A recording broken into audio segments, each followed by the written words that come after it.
live. Hello, everybody. Welcome to the season finale of our Call of Cthulhu campaign. I am so excited. I have had an absolute blast running with all of this lovely crew and running a new game for you all. But tonight, it all ends one way or another. Before we go around and do introductions, I just want to warn folks who might be new, Call of Cthulhu is a horror game. We play with pretty dark themes about sanity. It can get a little tentacle-y sometimes. It's Call of Cthulhu. So if themes of insanity and mental health are a trigger for you, this may not be the show to watch for you. But just want to get that said before we dive in. But without further ado, hello, my name is Celeste Konowich, and tonight I will be your lore keeper. Hello! My name's Eugenio, or sometimes DM Jazzy Hands. Tonight, I will be playing Alejandro Huerta, the, oh bless him, medical student who has clearly bitten off more than he can chew. That last battle was a mess. He ran away. Yay! Hello! I finally have learned how to do this on the last episode. I'm Kaylee Gray. I am playing Faye Gladstone, the jazz singer, who may or may not have lost her poor mind. Again. May or may not.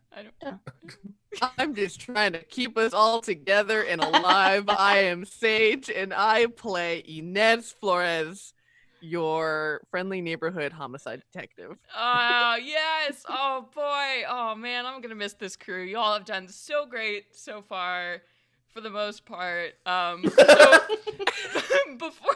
before we dive in to this season finale, let's go ahead and do a recap of what happened last time on Call of Cthulhu.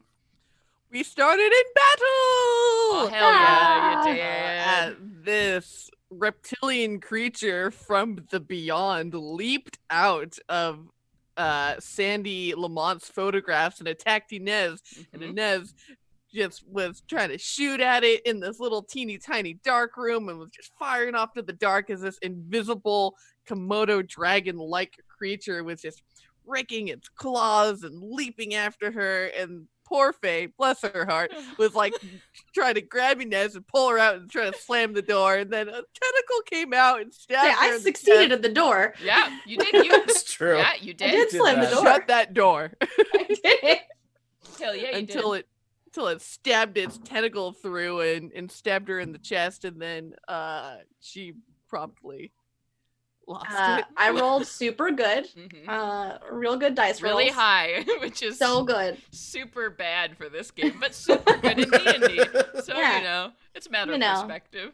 Yeah, I rolled for story and went a little insane and tried to carve my own heart out. Mm-hmm. We all get a little crazy sometimes. Sometimes.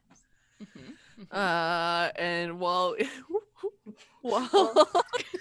was Meanwhile, dealing with that,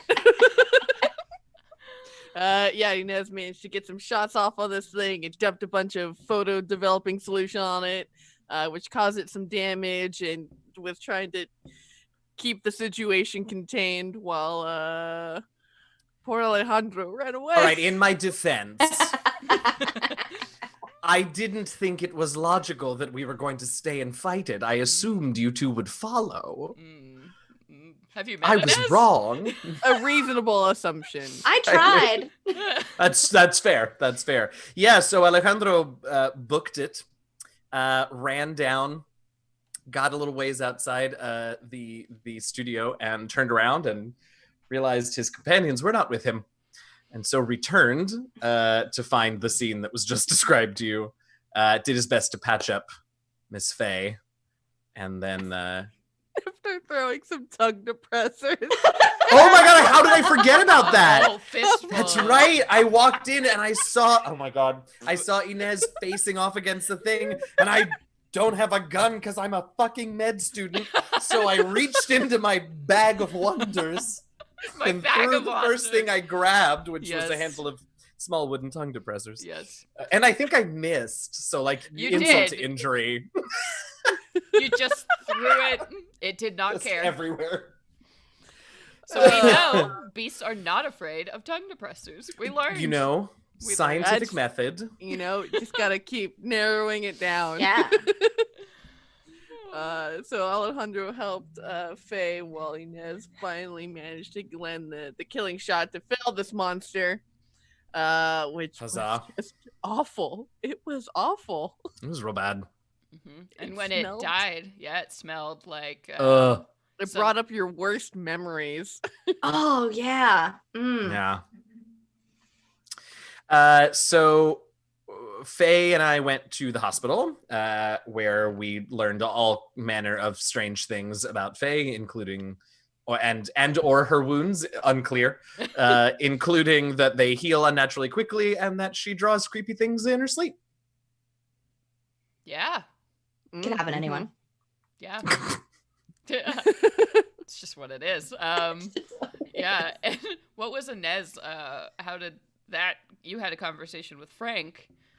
Since we called the ambulance up. Frank rolled up with a couple of rookie cops, and when Inez tried to explain the situation of what happened and everything, and tried to be like, "Look, I shot this monster," when her partner Frank went to go and try and touch the body, it was as if he was grasping at nothing, as if nothing was there. And she's like, "Fuck, Yeah. this is not good." Even though she could clearly see, feel, and touch this thing. And so Frank is like, "You need to take some time off because you're not looking so hot." She's like, "Yeah, totally gonna take time off. Not gonna go into the office whatsoever." And then went to go to the Weaver sisters' house to check in with them to be like, "This is we killed one of the things. We learned some things, and got the contact information for Hidalgo Gray, who was the Egyptologist that they knew, and so got his business card. And then she rendezvoused with Alejandro and Faye at the hospital, to sort of check in and see how Faye's doing and kind of figure out what to do from there." And then. And then when we were all at the hospital, we realized that we needed to go. Well, we had a decision to make whether we wanted to go deal with Regina, who has possession of Marco, or go talk to this professor or researcher, Egyptologist person who was in town, who the Weaver sisters had directed us to. And so we decided to go speak to the Egyptologist. And it's probably best that we did. Ooh. Yeah. We learned You smuggled things. Faye, a slightly right. doped up Faye, out of the hospital. Morphine. Oh, God. Yep, and you made it to the exhibit. There's a new Egyptian exhibit that's opening up by the Palace of Fine Arts. So you made it there, and what did you learn? Well, we learned several things. He was able to identify the most likely candidate in Egyptian mythology that we are dealing with. And it is oh, help me. A pep. A pep. I always want to mention Apophis. That's god. somebody else. The crocodile-headed god who eats the sun. So that's fun. We also learned that apparently a pep used to be, there was a ritual that was done every year to keep a pep from being able to return and devour the sun. And somebody fucked up and apparently didn't do it this year.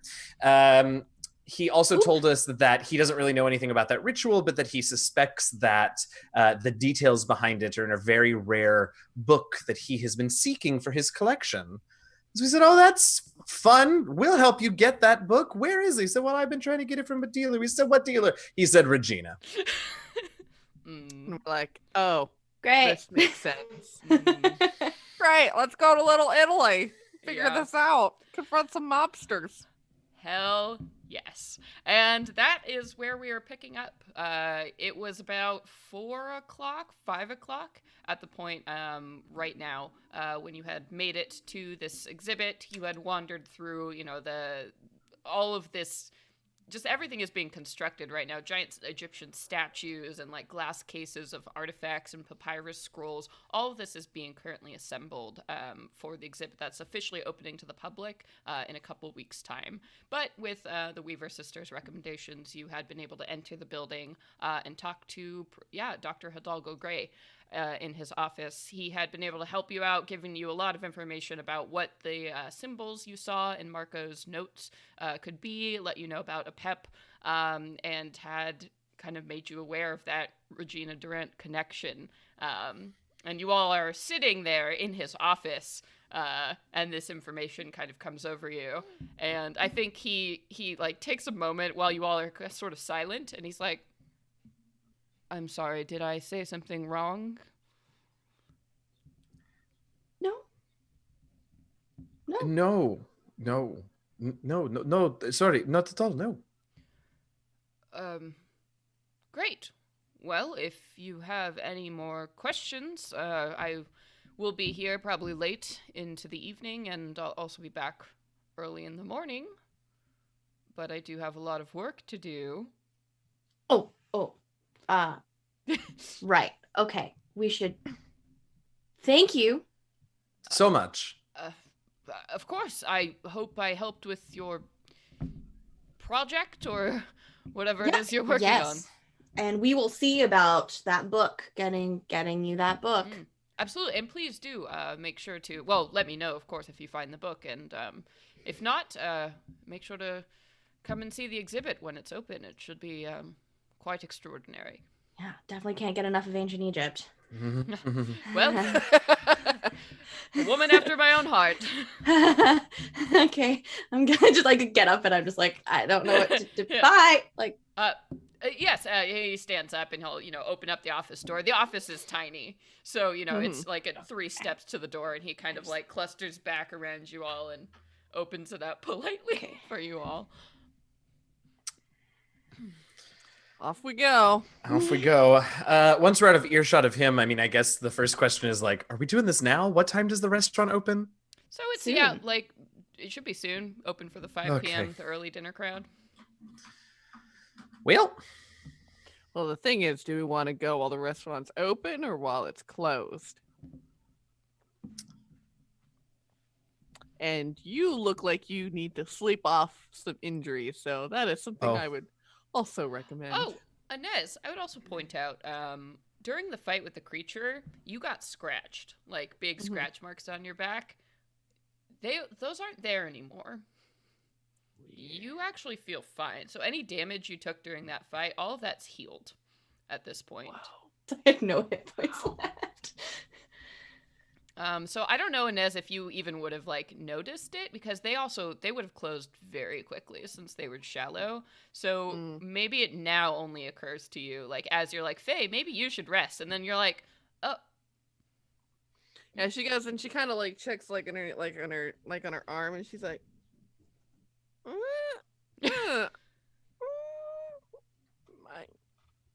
or we can go now. I actually feel okay. If the situation weren't so dire, I would definitely want to study how those injuries healed so quickly. It feels like kind of a major medical breakthrough. Maybe it's only if you get hit by, something that's mostly imaginary to other people. I'm not sure it is a breakthrough. If there are that's so many stumbling blocks in that sentence.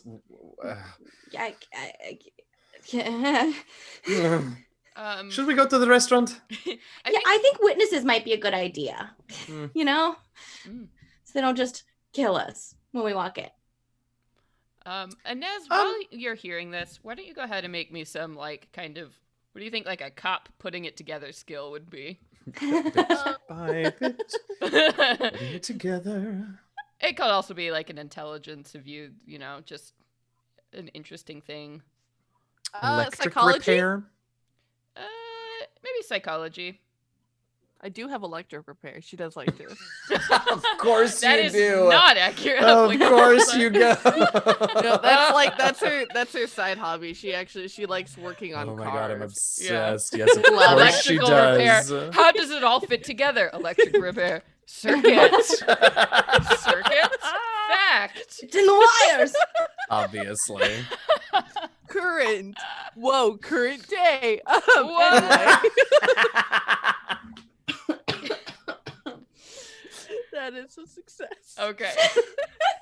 So yeah, while you all are deciding this and you're talking about these injuries and you're like, that's really weird. And then you do remember, like, none of the victims were found with any kind of injuries. But you Mhm. know they have repeatedly attacked you.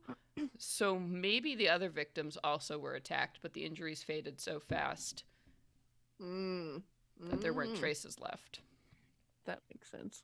Yeah. And then it gets your brain. Getcha. I do have one question if we're going to go to the restaurant, which is what exactly do we have to offer Regina in exchange for this book and possibly this person? Should we call the Weavers and offer her something? Like, can they give us? I don't know. It's not like she needs money, but maybe she wants money or something. I mean, I assume we didn't think to ask that of the Ooh. professor. We know that she has Marco. Right. Undoubtedly, she would love one of Marco's paintings.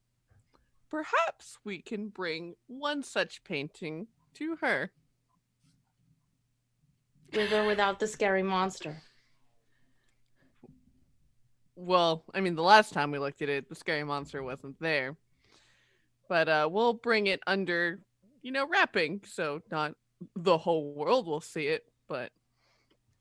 And to reveal it, it might buy us some time while they are all stunned Hey. at its beauty. If If this you was think D&D, I'd be like, what's your fucking alignment, though? Truly! Like, okay, have I taken the Hippocratic Oath yet? Because, like, ooh. He's on Technically board. She's a criminal. She doesn't count. That's a Nez moral compass. I am also kind of a criminal, so I don't really mind. Okay, I'm not going to be that paladin, so I will just say...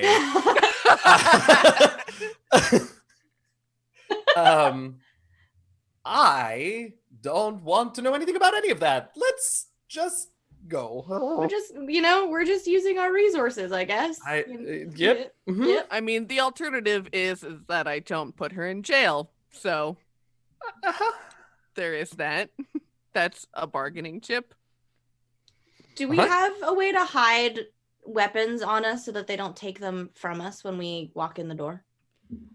Would your characters have that? I mean, I think, Inez at least probably could get ankle holsters. Faye, you might have something. If you always have your Derringer, I mean, hidden in your purse, or maybe you have like a thigh holster something. Got a tongue And depressor on the pocket on my belt. inside lining. I'm ready. Like, Inez, how do I hide? How do I be sneaky about having a gun? Oh, the Weaver sisters have lots of flouncy, flowy clothing. That usually works really well.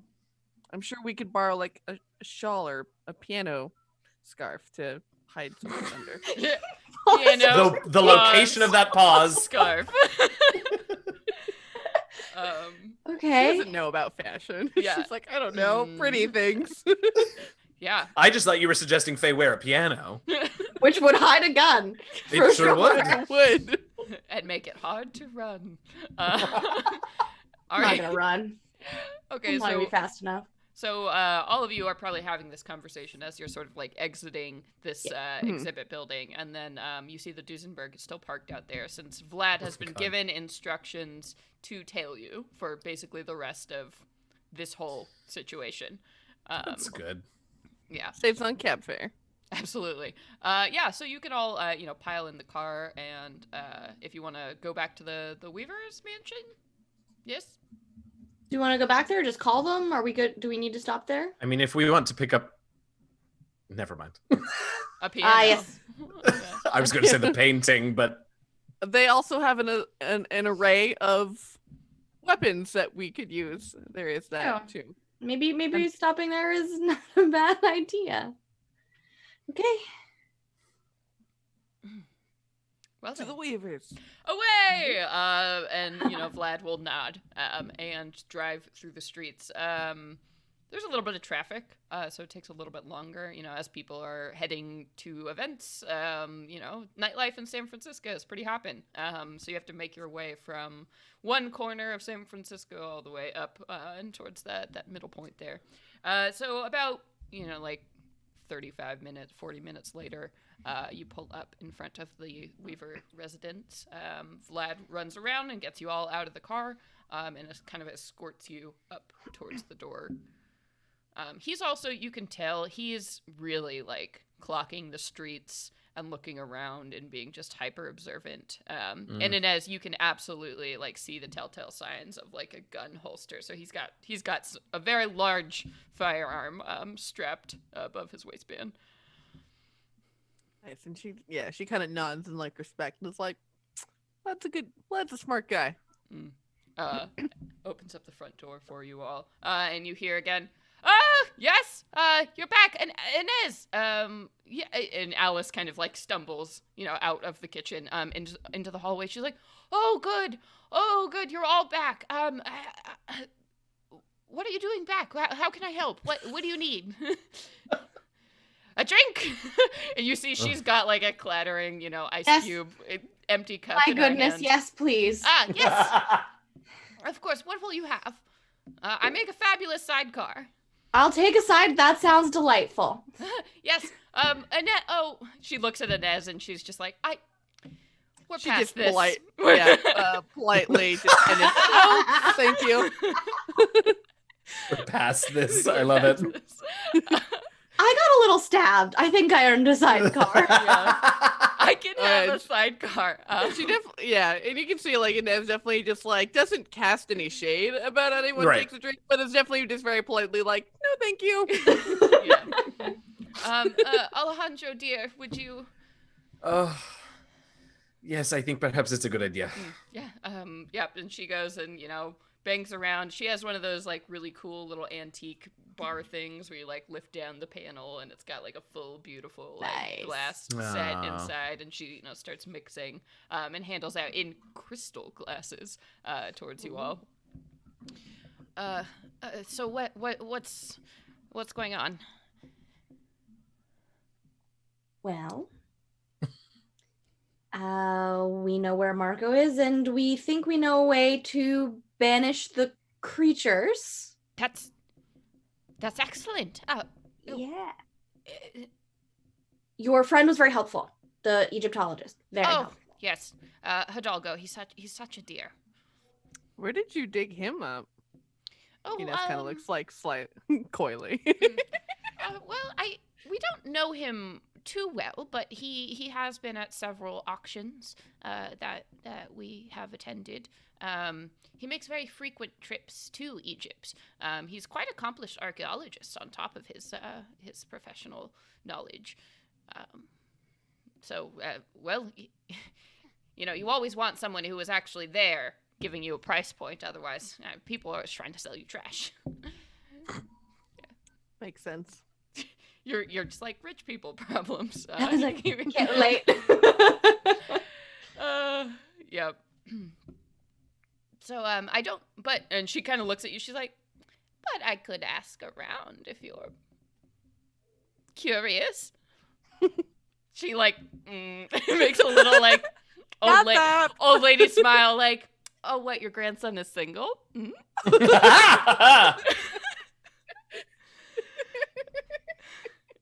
Definitely, and she kind of gives a little nod.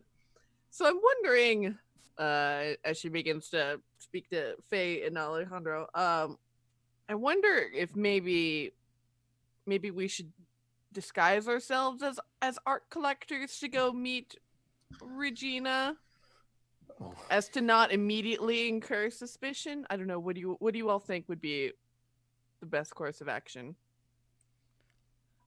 Well, if you need someone credible to go with you, I have met Regina before. I could, perhaps she would speak to me. You all could be my associates for heavy lifting. of Absolutely. paintings. She's Well, getting really especially- excited. We're maybe interested Yes. in the book. Your friend said he was trying to buy it from her as well, but she wasn't interested in selling it. Was that, or he just couldn't get in touch with her? I can't remember exactly.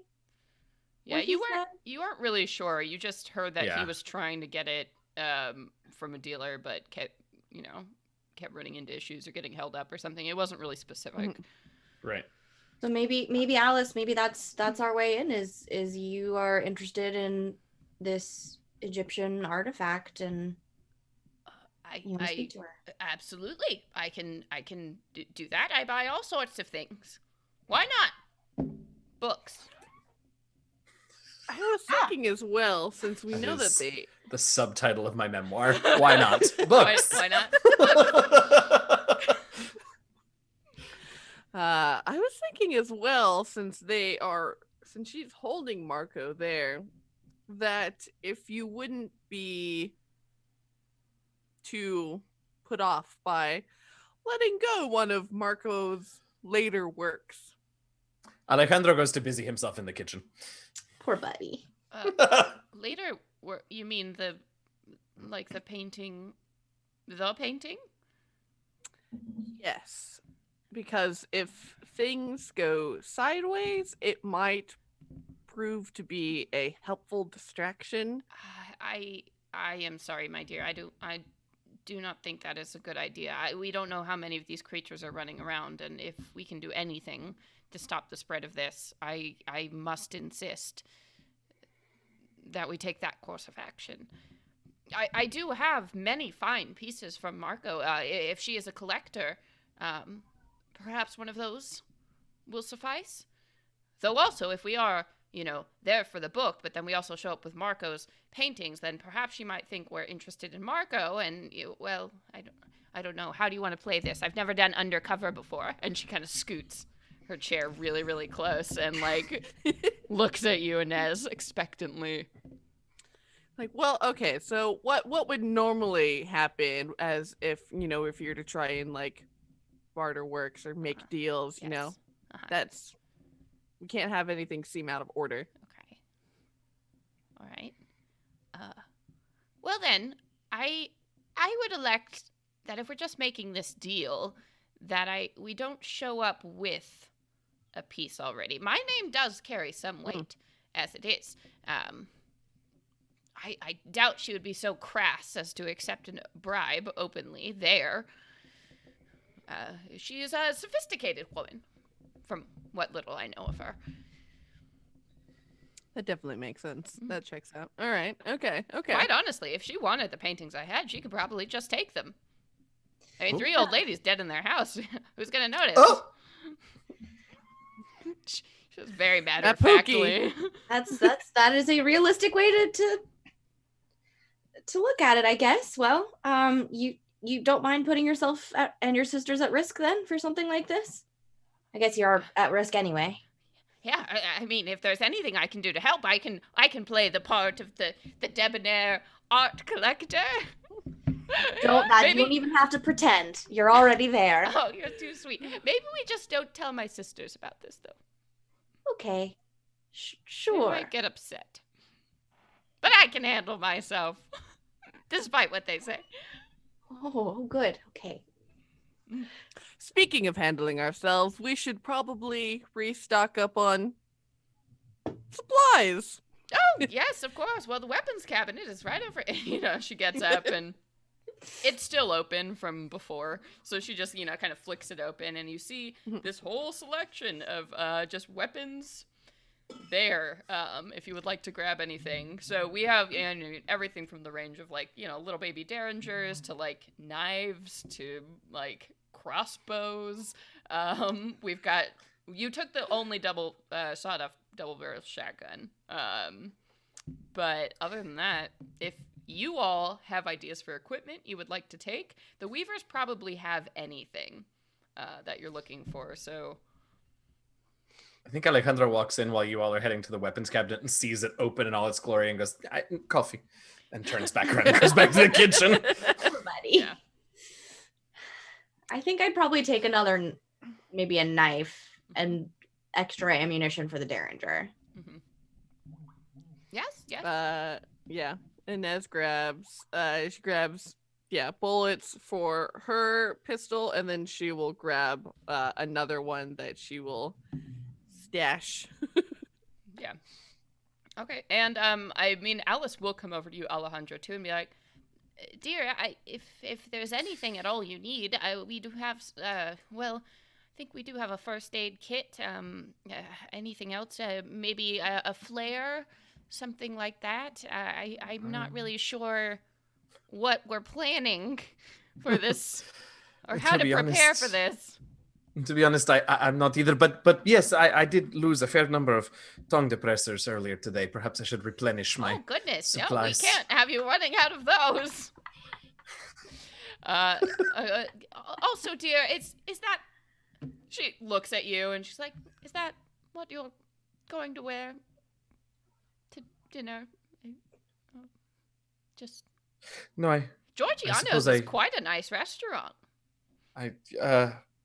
No, I suppose I should. I mean, I don't have anything that's too. Come up here with me, dear. I'm sure we can find you something. Dress up montage. Dress up montage. Dress up montage. As like Inez is like looking at her purple grape jelly splattered like button down, she's like, we could probably all use a costume change. Yeah. She's like, all right, come up with me. And she takes you back upstairs to that like big sewing room / bedroom that she lives in. And she opens up and you see there is a giant walk-in closet in this room. And like looking there, a lot of these appear to be like costume pieces, but it's one of those like think college theater costume shop where like if you look hard enough you can find good stuff in here. And there actually is a whole section like in the back that she points you towards, Alejandro, and she's like, well, here you are. And it's like a fine selection of really nice men's clothing at about your size. Wow. All right. Yeah. Alice sighs when she looks at it. Yeah, she did well. Wow, what am I looking for? Yeah. What are we all wearing? What are we wearing to dinner? Let's see. Do a quick search of 1920s male fashion. Oh, we got those waist-high trousers. Oh, that kind yeah. of balloon out in the thighs a little bit, but tapered down. Oh, yes. Choppers? I think at first I start to grab like suspenders and a sparkly bow tie, and then I sort of look around and perhaps this is not what I mean. A fun double-breasted waistcoat. Nice. Good. Oh yeah. All right, cool. Yeah. I think Alice grabs sort of a lime green sort of skirt suit thing with a very smart looking hat. Oh yeah. Oh, we all need smart hats. Oh yes, there's a plethora of smart never hats. leaves the house without hat and gloves. Mm-hmm. Yeah, her little white gloves. Yeah. Oh yes. What are Inez and Faye wearing? Faye's probably gonna find something that she would perform in. Yeah. Something nice. Yeah, dress. Yeah. Very sparkly. Because Regina probably knows who I am. Yeah, if you've been on the circuit, she probably knows. So it would be silly for me to try and hide it. You know, actually, Faye, why don't you give me a luck roll right now to see if you've played Club Durant before?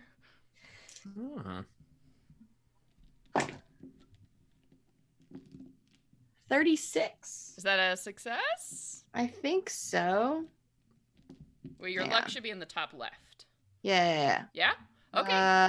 Yeah, because I have a 60. So yeah, it's a success. Wow, nice. So once. I don't even know how to succeed in this game. Whoa. So you've played Club Durant before. You've sung there. So you're like, oh, duh. This all suddenly comes to you.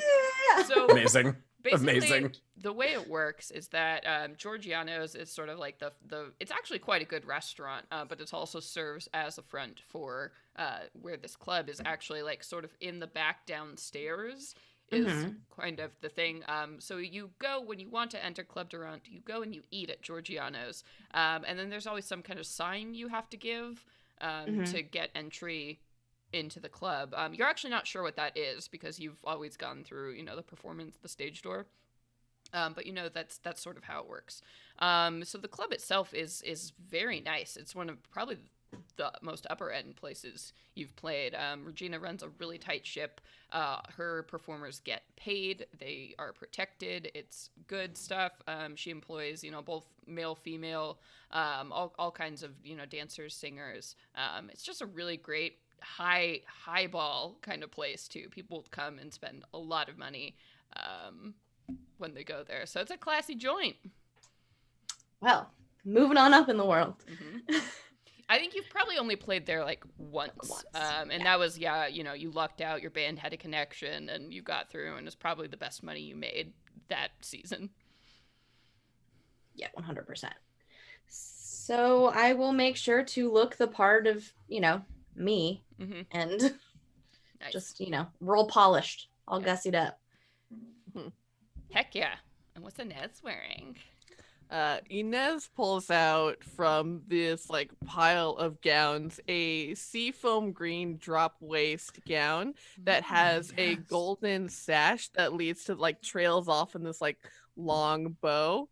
And she also finds a matching gold kind of cloche to go over that she tucks up her hair nicely under. Damn, Inez. All right. Okay. I see you, Inez. This is not the first time she's gone undercover. Hell yeah. In a jazz joint. Yeah, probably the only female cop in the station. Exactly. Yeah. She's the only one, so they're always like, send her. Send Inez. You're like, awesome. She'll play your girlfriend. Oh, great. Sweet. Yeah, so you all get real dolled up, and you all trod back downstairs. At this point, it's probably 7, based on a nice dinner time. San Francisco's cast in full darkness. Of course, it's not too dark out here with all the city lights all around you. So you all load up into the Duesenberg. Even Vlad is wearing a very, very smart suit as he lets you into the car. He's got like a top hat. He's already so tall that when he drives, he has to take it off and rest it on the seat beside him. Otherwise, it would be hitting the top of the door. And you all take off and make your way towards Giorgiano's. So Giorgiano's is in the North Beach neighborhood, which is Little Italy for the time. So as you're making your way there are a ton of like lights in the streets, people walking around. It's a very popular spot for nightlife. Lots of speakeasies, lots of gaming parlors, a ton of restaurants. This place is just so active and just lit up everywhere you go. And Vlad is very patiently navigating the streets as people are just, walking across them. It's just the human traffic in this area is huge, so it takes you a very long time before you finally pull up to Giorgiano's. And it's one of those places that has like that neat kind of overhang with a sign, painted in gold there. And then there is a doorman waiting outside on this red carpet that leads to the door with like neatly manicured, shrubbery all around it. And Vlad pulls directly up to the door, and this doorman comes up and opens the door for you all and begins to help Inez and Faye and Alice out of the car. And he nods to all of you and, kind of walks you back towards the restaurant doors. Fabulous. Mm-hmm. And Vlad and Alice exchange a quick word, and then Vlad kind of drives off, you think, to maybe park the car or whatever he's doing. Go hang out nearby. Yeah, probably. Go park the car. Imagine he won't be far. Yeah. If you hear screaming, come help us. Vlad crashes through the restaurant. Best Oh, yeah. Yes. Yeah. Yes. And Alice Yes. looks at you all and is like, well, Jelly. This is your show now. Oh, yes. Ahem. Lead the way. She, puts her gloved hands in her, like, little fur muff. Yes. And kind of strides forward, and the doorman opens up the door. And you see this like gorgeous Italian restaurant opens up in front of you. You walk out, and then there are like a few red carpeted steps that lead down into the main restaurant here. You see like the maitre d' stand right in front of you. Off in one corner of the room, there's a very long, polished dark wood bar with like mirrors and all over, and just beautiful lighting. The walls are covered in like trellises and like have actual greenery.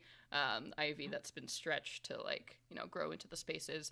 There are a lot of open tables covered in white linens throughout the space, all with their own individual red lanterns, candles. Lots of ambiance going on here. A live pianist is crooning away in one corner of the room. You see there's another row of just like very private booths that are set up against one wall.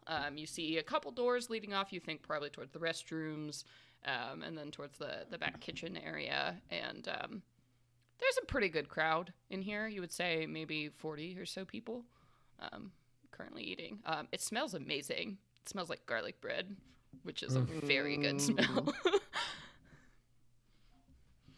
Garlic bread and Cabernet. Ah, yes.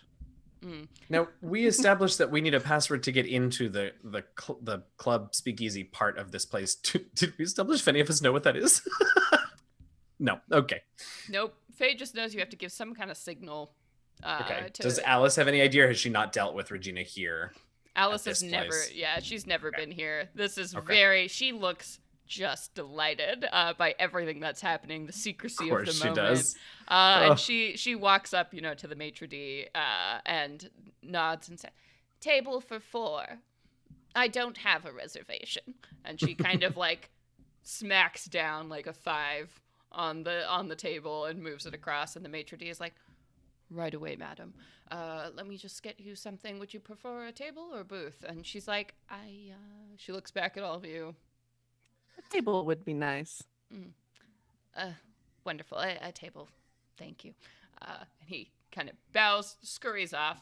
You have to wait like a minute before he comes back. And right this way. And you all can be seated at one of these beautiful tables. I mean,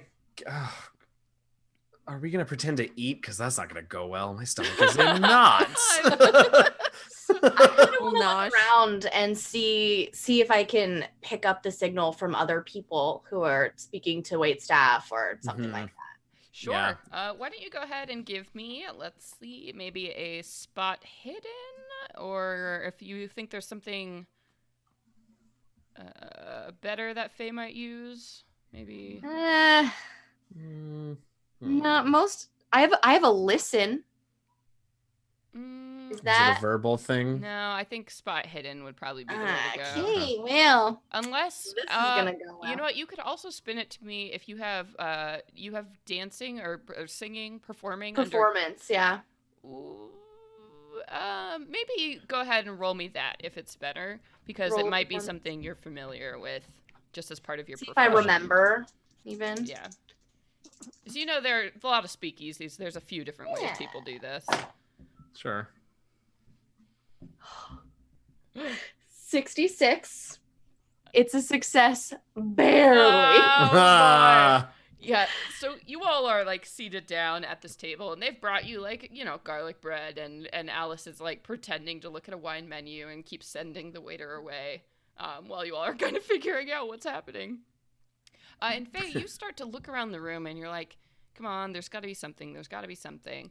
And you look, and you notice that on each of the tables, there's like these little lamps that are kind of illuminating the thing. And you see that there's like the little shade and the golden brass thing, and there's like one of those pulley things. And right now the lamp on your table is kind of shining like a nice sort of golden yellow color. And as you look around, you see a couple at one of the booths on the far side. One of the waiters comes over to them and like talks to them, and they leave and head towards the back, what you think are like the restroom doors. And as you're looking at their table, you see that their lamp is glowing with sort of a pink color. And you see after a little while, the the same fellow comes back after the couple's disappeared and doesn't seem to be coming back, and he like pulls on the lampshade and it switches back to a lovely golden color. While Alice is fidgeting and I don't know what everybody else. I just don't have my glasses. This is what is it? She's reach so over good at to the this. lamp and just kind of try and do what the waiter did. Pull on the shade or... Yeah, it's very easy. You can click it and it switches into like a kind of a pinkish glow on your table. I think that's it. We might see somebody soon. You guys ready? Oh, okay. Absolutely ready. not, but okay, here we go. I mean... Yeah. And the next time the waiter comes back to your table, you know, Alice is just sort of like put down the wine menu and is looking up, and he's like, table for 4? Mm-hmm. Yes. Yes. Just give me one moment. I'll be back to lead you soon. Just hang tight. And he like kind of winks at your table. And Alice is like, thank you. You're doing great, Alice. You're doing great. Yeah, she's like, what is going? And she like pulls on the cord, and she's like, oh, okay. And I just thought, does that mean something? I don't know. Yeah. Yeah. This is all very exciting. It's the signal for them to know that we have the password. We can go into the... This is so much fun. Go back. Whoever thought Prohibition would bring fun things like this? Wonderful. Who would have thought? And after a while, you know, the waiter comes back and he's like, please, if you would follow me to your table. Thank you. You all stand up and you see he clicks the light and then leads you off back towards these restroom doors. And once you get through the unlabeled like doors, you can see the hallway splits into 2 different sections. One way actually does lead towards the lavatories, and the other looks like maybe like a storage room or something, like a broom closet. And he leads you to this door and opens it up. And immediately as the door cracks, you hear sounds of music and laughter and just like a great time being had coming from these steep stairs that lead downwards. And these kind of like perfumed smoke almost like wafts out of the door with the party going on down below. And he's like, enjoy. They'll take care of you once you get down there. Thank you, darling. Of course. And he waits, and holds the door open for all of you, and will close it behind you, and you hear a locking sound.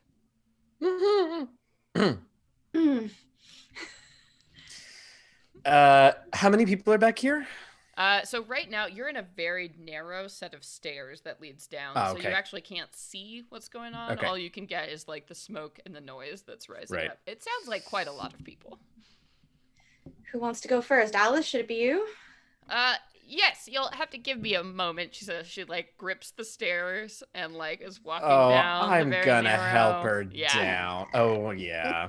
Right. Take, I guess, probably from in front, so she doesn't fall down the stairs. So I'll get in front of her because I'm not gonna let her go down the stairs on her own. Yeah, you're so sweet. And as you get downstairs, you do see, this room opens up into this just gorgeous subterranean like club. I mean, if you thought the restaurant upstairs was nice, there's nothing on this place. It's all reds and dark woods and just beautiful furniture and like, you know, people moving about the room, trays, like booze is flowing. Right now on stage, there's a really good jazz band that's playing. It's just, you know, you walk down like right as there's this trumpet solo going off and everyone in the crowd is having a great time and smoking, and it's just an absolute party atmosphere down here. Oh yeah, Inez definitely lights a cigarette and puts it in her cigarette holder as to not look out of place and begins smoking immediately. Yes. Yes. Yes. And as you get down to the bottom of the stairs, again, you don't have to wait very long before somebody comes over, and like this woman in this very like sleek black sort of satin number comes over to you, and she's like, "Oh, the table for 4, yes. This is under Alice Weaver, if I'm not mistaken, right?" And she looks at Alice, and she's like, Yes, that's me. She's like, it is an absolute pleasure to have you here at our club. Please, would you like to sit towards the stage? And Alice is like, yes, I would. And I would like a lemon drop. And the woman is like, of course, right away. Any other drinks I can get started for anyone? A sidecar. Wonderful, darling. For you too? A martini, please. Of course, of course. All right, you? No? Oh, I'm quite good for right now, thank you. As you wish. Please, let's, looks like your table's ready. And she kind of, like, steps through, and she puts, like, a very protective arm around Alice, just making sure that nobody jostles or, like, you know, gets in her space whatsoever, as she, like, hostesses the hell out of her towards this, this beautiful, like, little round table, very close, towards the front of the stage here. And you all are seated. And Alice is just like, this is so fun! Wow! Why do you think they know my name? You know, the music's very loud, so she's yelling. We're right here, Alice. We're right here. Okay. It's just very loud, but I like it. This is wonderful. You're clearly very special. She wants to impress you. I suppose so. Where do you think Regina is? Yeah. I would definitely like to take a look around the room and see, like, I'm sure it's, you know, dark and hazy in here, but to see if I can pick out any notable faces. Sure, go ahead and give me that spot hidden. Like maybe a face without any eyes. Oh, no. Make things A easy. Cthulhu monster. Oh, I just meant Marco, but yes, that too. Oh my god, my spot hidden is a 70 and I got a 71. Oh No! So yeah, you're looking Nope. around. You're looking around the room, and yeah, it's hazy, and you know, you're not sure if there's something in the air. Maybe it's all the smoke, but you know, you're feeling kind of like heady and sort of, you know, I don't know. You're just feeling light and kind of weird, as you're looking around, and you just, you know, all the faces kind of blend together for you. They're just beautiful people everywhere you look. Like, all of the wait staff are beautiful, and all the bartenders are beautiful. All the people here are beautiful. You're just like, what is... Am I in a movie? Yeah. Where am I? Alejandro's just sitting there thinking, even if we get this book, how are we going to read it? It's such A valid occurs point. to you. I'm going to pop away for 1 second here. I'll be right back. Yep. So do we think that this is all going to happen very quickly? We're going to need to go back to the museum, right? Because I don't think Alice and I can read whatever's in this book. Oh, I'm hoping maybe there are pictures. It'll be really easy. Diagrams. I could use a Isn't their good diagram. Isn't their language all in pictures? Right, but then we'd have to guess at what the pictures mean as opposed to, you know, pictures, which hopefully will be more helpful. Oh, sure. Yeah, that No? makes sense. Yeah. It's like- I would love to ask Start Alice if thinking. she has any quick tips for translating hieroglyphics, but she seems distracted at the moment.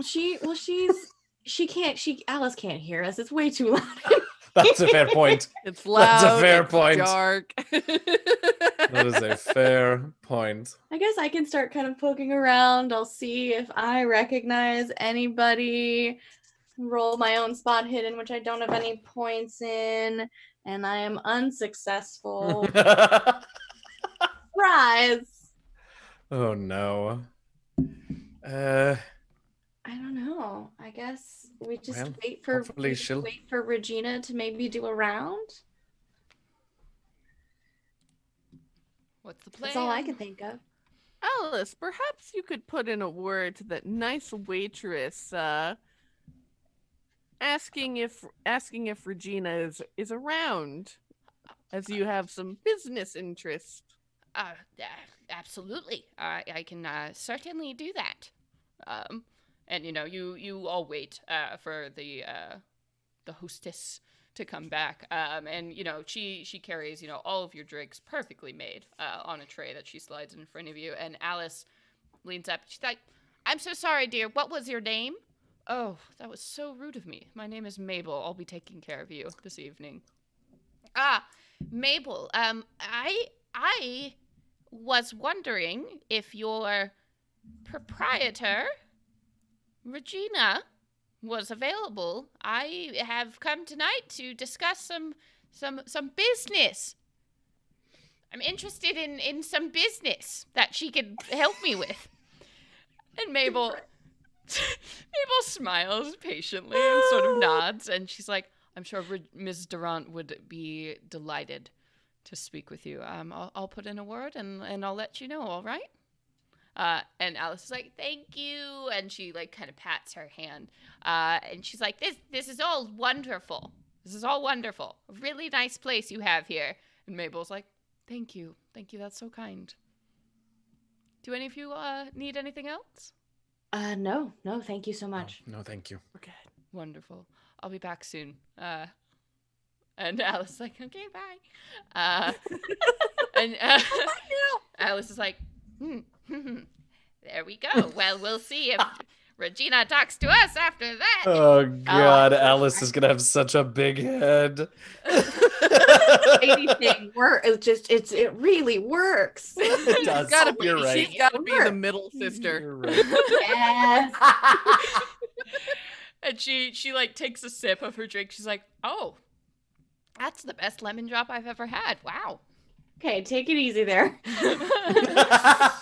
Right. You're currently the face of this operation. We're here for business. Oh, I read this backwards. I was actually I rolled a spot hidden to see if I like recognized anyone as I was looking around, and I thought I rolled a 32, but I didn't. I rolled a 23, which is exactly what I needed. Hell yeah. Nice. Yeah. So Kidding. you're looking around the room, and you see that you recognize a couple faces who bounce around. So some of the wait staff that you've seen play at other places.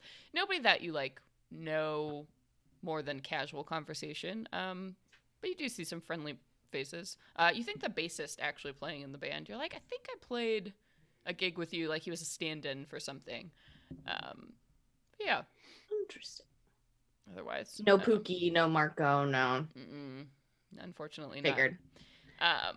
But as you do pass a couple more minutes, and the jazz is nice, and the drinks are nice, and it's just a very good atmosphere. On any other night, this would be quite the party. Exactly.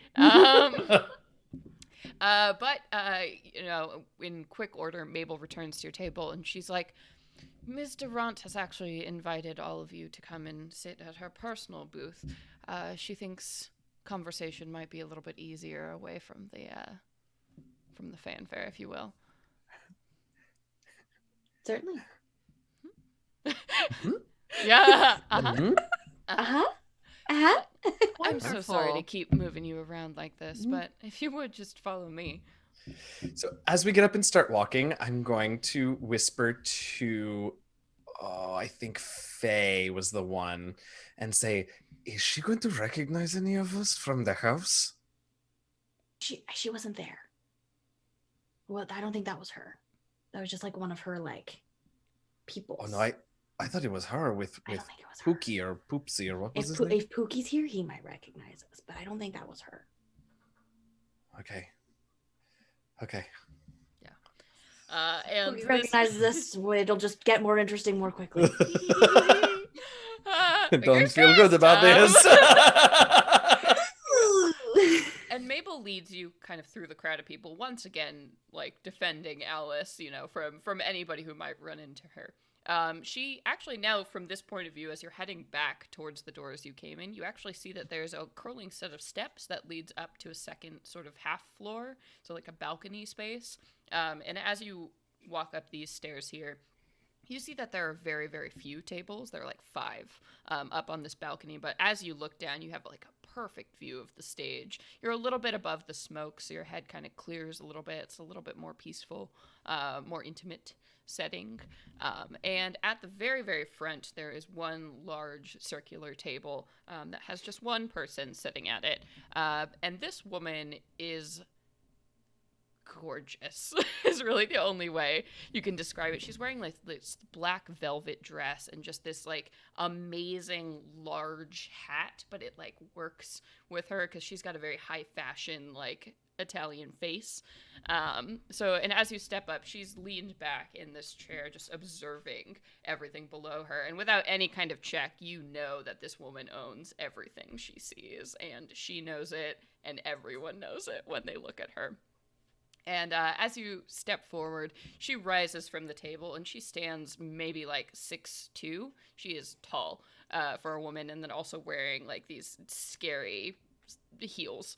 And, holds out a gloved hand towards Alice to grasp hers. And Alice is like, "Oh, hello, Regina. It is such a pleasure to see you." And she's like, Alice Weaver. I would not have expected you to come to my little club, but it's an absolute delight to see you here. And your friends, please, if all of you would join me for a drink. Certainly. And Mabel nods and like exchanges some eye contact with Regina, and then she walks out, leaving just you and Regina up here on this balcony. And Regina sits back in her chair and sort of observes you all. Okay. I'm very nervous about everything, but it seems that Faye was correct and that this is not the woman that was in the house. No. And so I haven't any reason to crawl under the table and die. And so...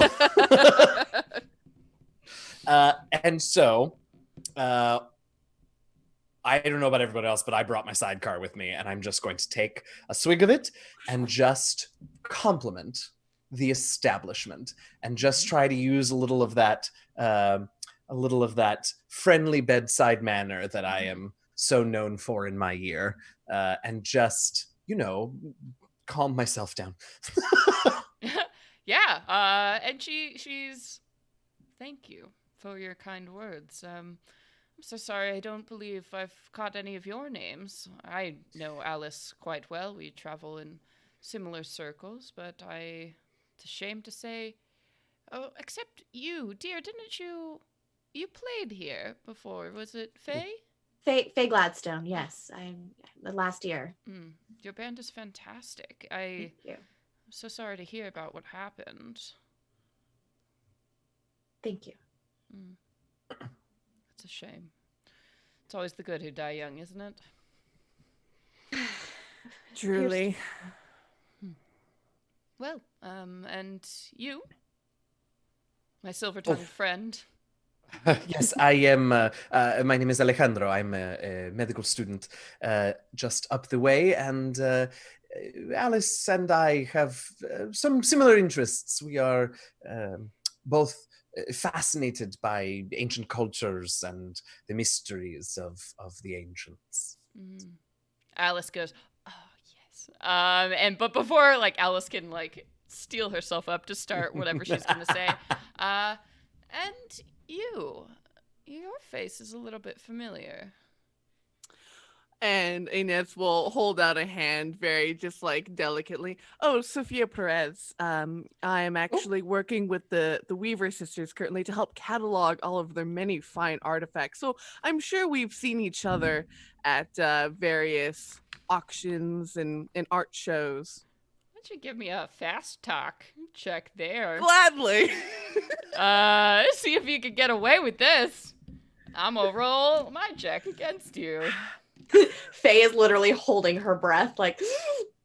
Oh my god, I'm sweating so.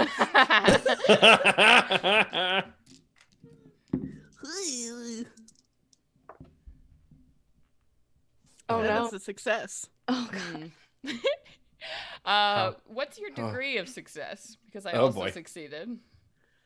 Only 5. Okay. She looks at you, and her expression doesn't change, and she goes, "All right, Sophia. And what brings you all here to Club Durant? This is quite an unexpected pleasure, though you did mention, Alice, you're here for some kind of business. And Alice is like, yes, you have a book that I am interested in procuring for my private collection. Good job, Alice. Good job. And Regina's like, I see. Can you tell me a little bit more about this book? And Alice is like, yes, it is called... And she goes, the book of prophecies. Apophis. Book Yes. of Apophis. Thank you, my dear. My This assistant. is why she hires me. Yes. My assistant helps me with everything. And Regina nods and she's like, that's a little bit curious. I've had so much interest in this volume as of late, but I'm sorry to say, my dear, I've already sold that particular tome. To who? Sorry. Tell me. We only just heard about it. Alice was so excited. Who, if I may ask, purchased it from you? I would have to check my records, but why? What is that information worth to you? Alice knew that I too would be extremely interested in this book. You see, I have a bit of a hobby from childhood. My grandmother, she taught me many things about ancient cultures and religions and mysteries, and she knew this would be right up my alley, and it would so honor the memory of my abuela if I could see this and continue my education in the field. That's very nice, my dear, but I asked what this information is worth to you. Or rather, I should rephrase, worth to me. Alice? So I just look at Alice. Oh, yeah. Alice is like, I am insistent that this book becomes a part of my collection, so I need to know who purchased it from you. And, you have a very lovely club here, and I would love to speak to you more about investing in your fine business. And Regina's like, well, that is interesting. Well, I sold the book a few days ago, after someone was pestering me for it. Some Egyptologist of some kind. No. Exhibit, Gray, I believe the name Hidalgo was. Gray. Yes, that's the one. He needed it for some silly club. Oh, no. We just popped into the budding exhibit at the Palace of Fine Arts, so, Well, then I don't know why you didn't see the book. It should be there. Intriguing. But about this investment, Alice. And she kind of circles back in, and she and Alice will kind of have like a side conversation if you all want to. Great. Yeah. It was there. So he lied to us? I have a terrible feeling that he did more than lie to us. Well, it looks like that's what we're headed back to. But what should we do about our painter friend? No, do we dare ask? What if can Alice buy Marco back?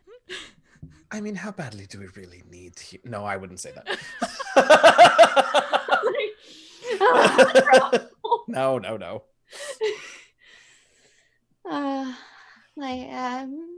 What should we? Inez, what should we do?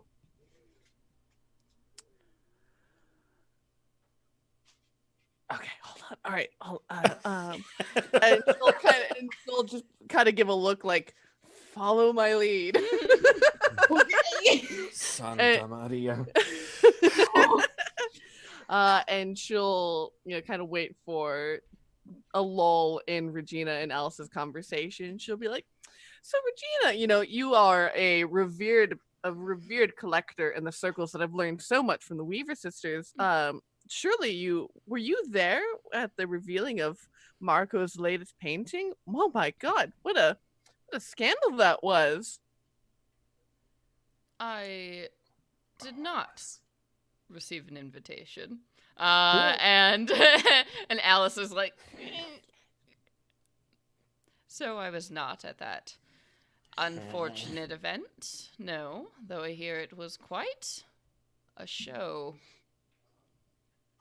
Indeed, they say that he hasn't turned up since the reveal of his painting, and I just wonder what that poor lad is up to.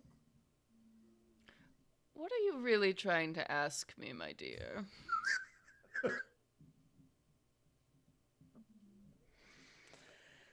I hear his paintings go for a lot. Mm. It surely would be valuable to have such an artist in-house. It surely would. Though I do believe at this current moment he is quite mad. You don't say. Indeed. I could definitely suspect that from seeing that latest painting. My God.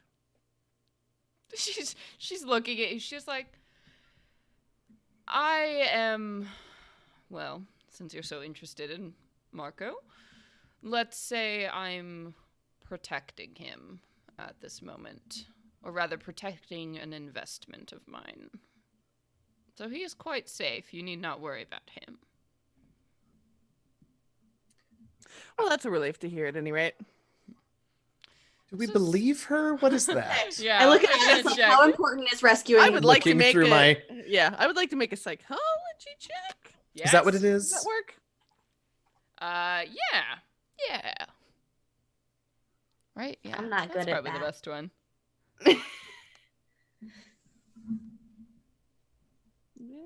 Okay. Yeah, let's do it. You want just Inez to do it, or? You can Ooh, all do it yes. if you would like. It's a hard success. Oh, great. She's fine. Okay. It's a big So ol' fail. with that, you don't think she's outright lying to you, but she's using a lot of coded language with you. Like, Right. he's safe, protecting an investment.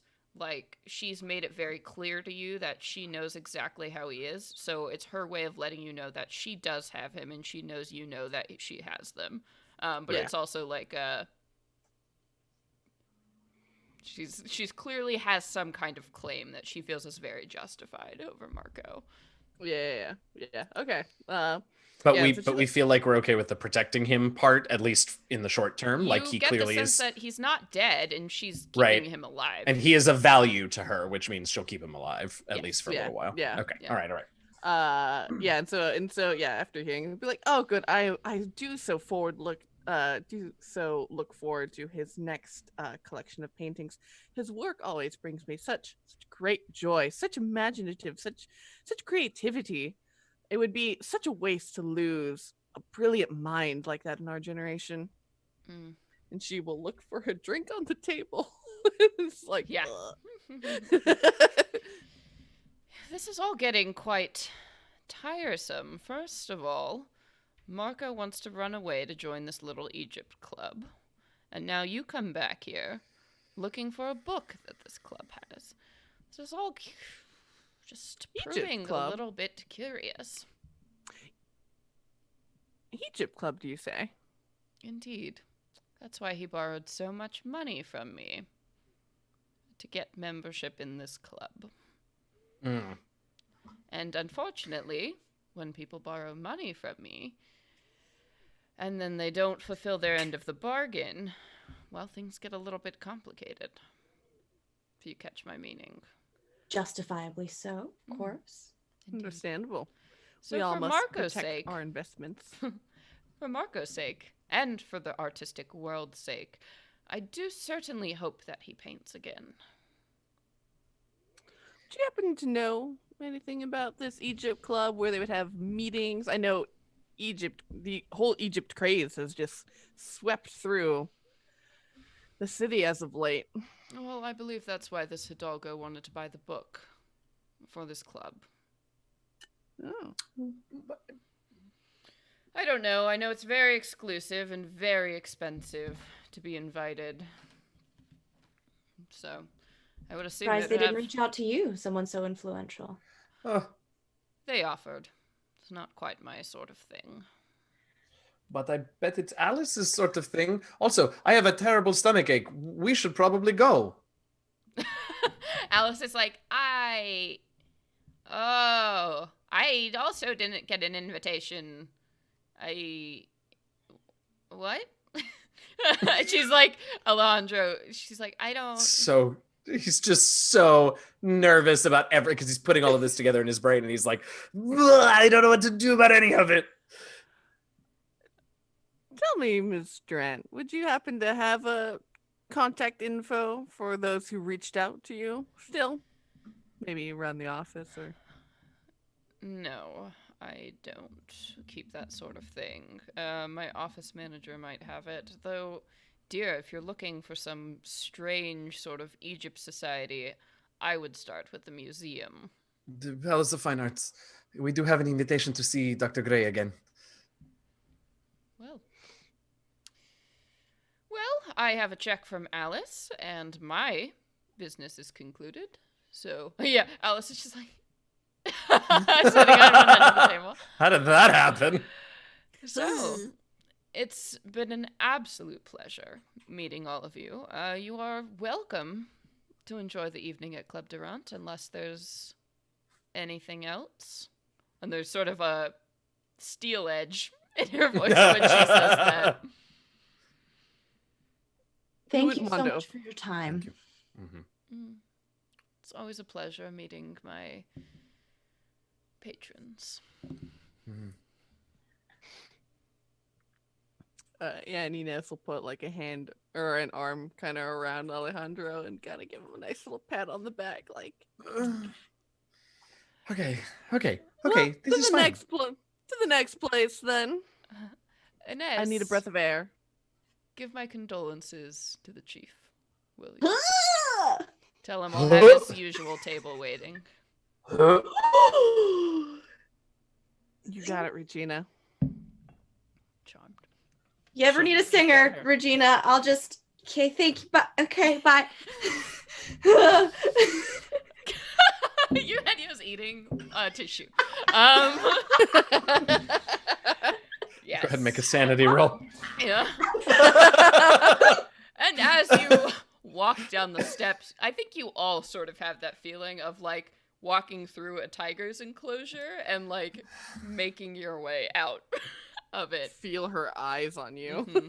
And you know from the balcony above she can see everything, so she's probably still watching you as you get down. And Alice is like, I feel very... That wasn't so much fun. What? Let's go. Okay. Yeah, she's going down the stairs and like you all can get out of there. And you know, people look at you sort of curiously as you go back and like move through the restaurant, and the wait staff is like just gives you a little look like, wow, that was fast. But you can make your way out, and you know, the maitre d' helps you with your coats, and you're out on the street in a matter of minutes, seemingly intact. We gotta find Vlad and get to the Palace of the Fine Arts. Yes. And Alice is like, does anyone have a cigarette? You, I Inez, got you, honey. you should take a taxi home, Alice. You don't need to be here for this. Hidalgo's in a cult, right? That's Absolutely 100%. called maybe like an end of the world cult. Is that? Yeah. Hidalgo seems such a sweet man. Well, There goes my dating life. Oh, no! Yeah. Well, shit. Swipe Mom, left. Dad, And I Alice is joined like, a cult. all right. Well, are you sure? You don't want me to come with you? I could, and she honey, kind of. you've done more than enough to help us. Go Unless you and can enjoy- rapidly translate ancient Egyptian, I think it's best if you go home. take a hot bath and enjoy a hot toddy. All right. Well, Pray please, for us a little. please call me like as soon as whatever this is done. I. Of course. Sure. Yep, absolutely. All right. We will be in touch. We are in Vlad's capable hands, but Giant done, hands. giant, so large. You they have are done large. enough. All right. Well, I guess I should get home and move some assets around. She like looks down. Dear. Sorry. Oh, I do Alice. feel bad about that. I she's- truly do. Regina seems a very capable businesswoman, so I'm That's surely true. you'll see gain from your investment. Yeah, you'll get a good return on that investment. It'll be. I'm sure. I just never.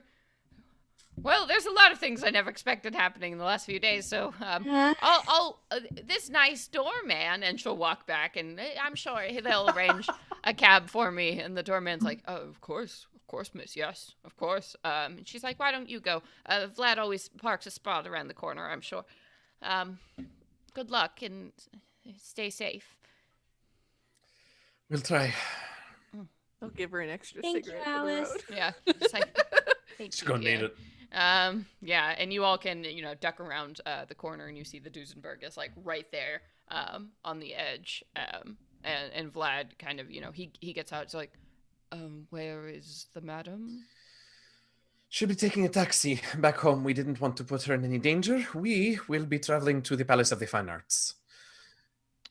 Afraid we may have to ask you to put yourself in a little bit of danger, Vlad. We might need your help here. I understand. Well, then let's go. And by this time, it's like probably 8:30, 9 o'clock. So you're getting down there in the evening. It is, and also like it was rainy a couple days ago when Faye got attacked. And some of that gray is still, clouding up the sky now. So the moon and the stars, it's all very, very dark night, illuminated only by human lights on the streets, as you are whipping your way through the crowds here and headed back to this place you were not so long ago. And you pull up. It's sharp like 9:15 when you roll up outside the Palace of Fine Arts. It is completely dark here. Hidalgo mentioned that he would be working late, but that probably wasn't true of the crew and all of the other people that were running around the museum. Right. So there are no lights at all in this building here. There's just the tall marble doors that silently guard this exhibit. You want to have a flashlight? Vlad, you don't have a spare in the car, do you? I do not.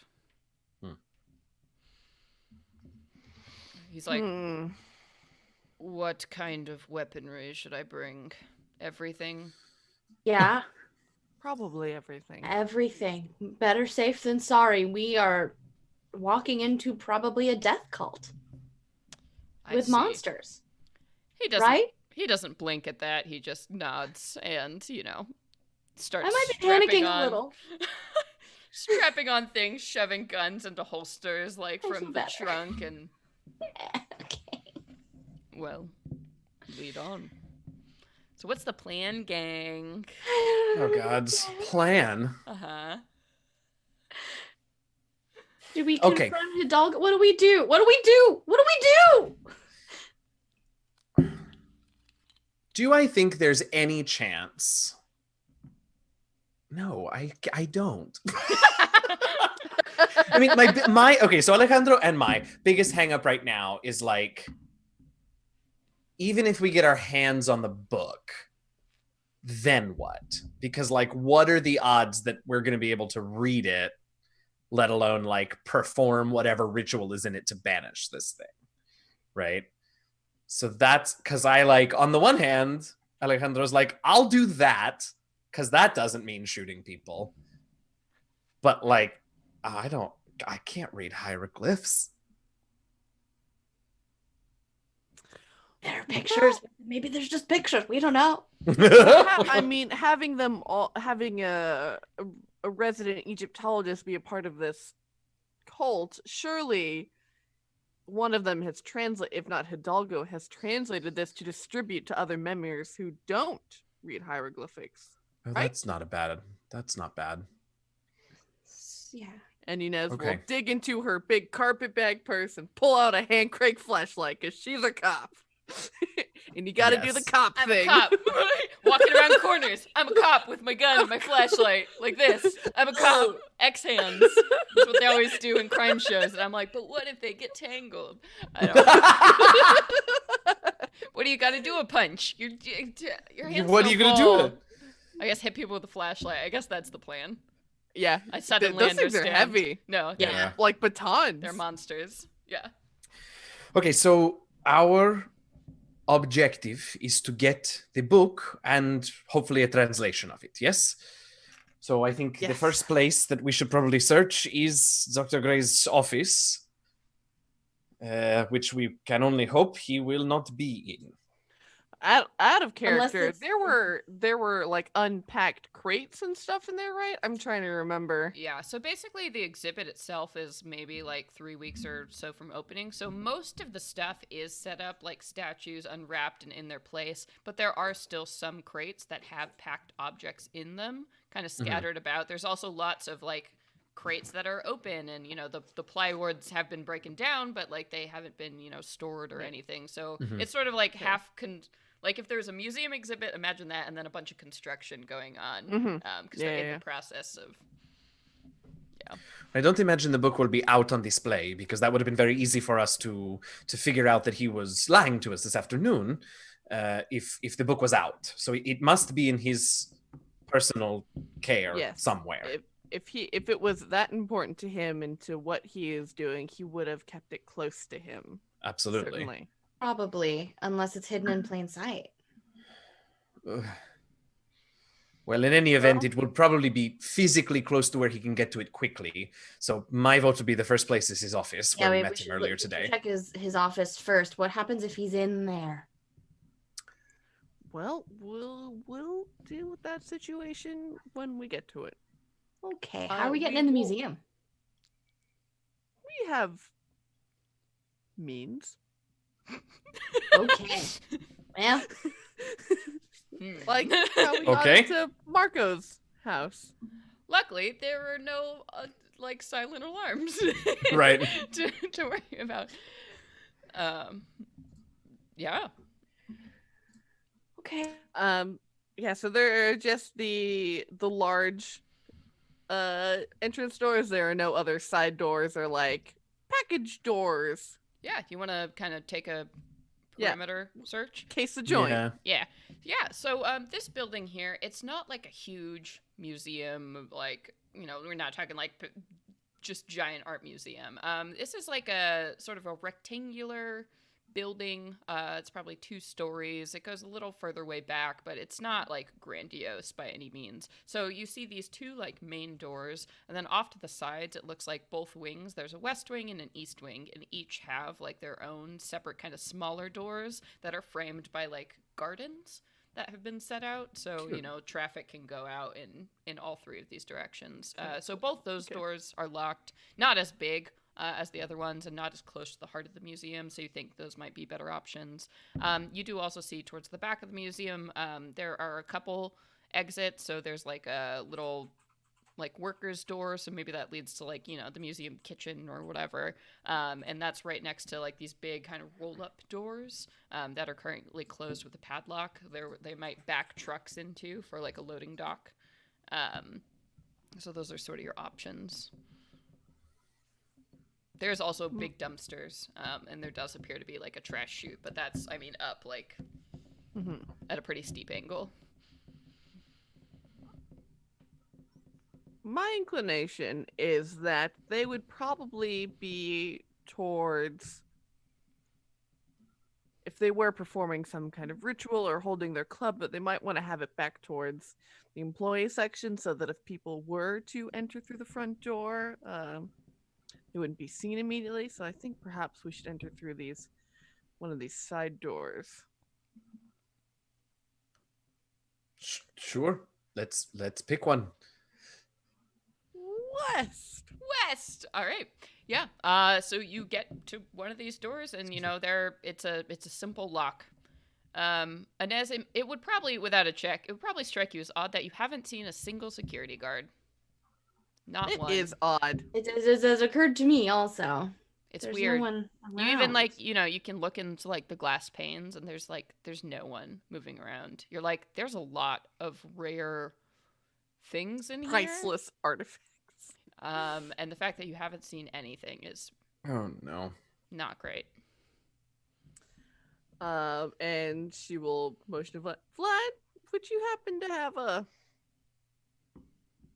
crowbar Lockpick strapped kit. to you Oh, somewhere? crowbar works too. I have some lockpicks. Lockpick kit. We might want to try that.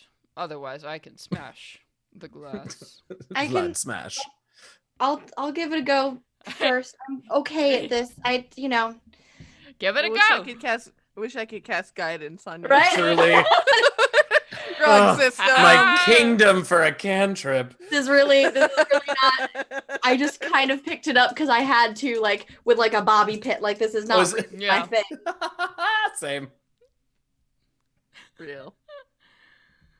Oh my god, I just made it. Yay! Yes, queen. Yes. What does it look like? How is this process? ain't What is pretty. Faye doing? Yeah. Swearing a lot under Yeah. her breath. Like, Yeah. and yeah, she literally pulled a hairpin out, Yep. and it's just, can you just the light, just like a little bit more. Yeah, it does.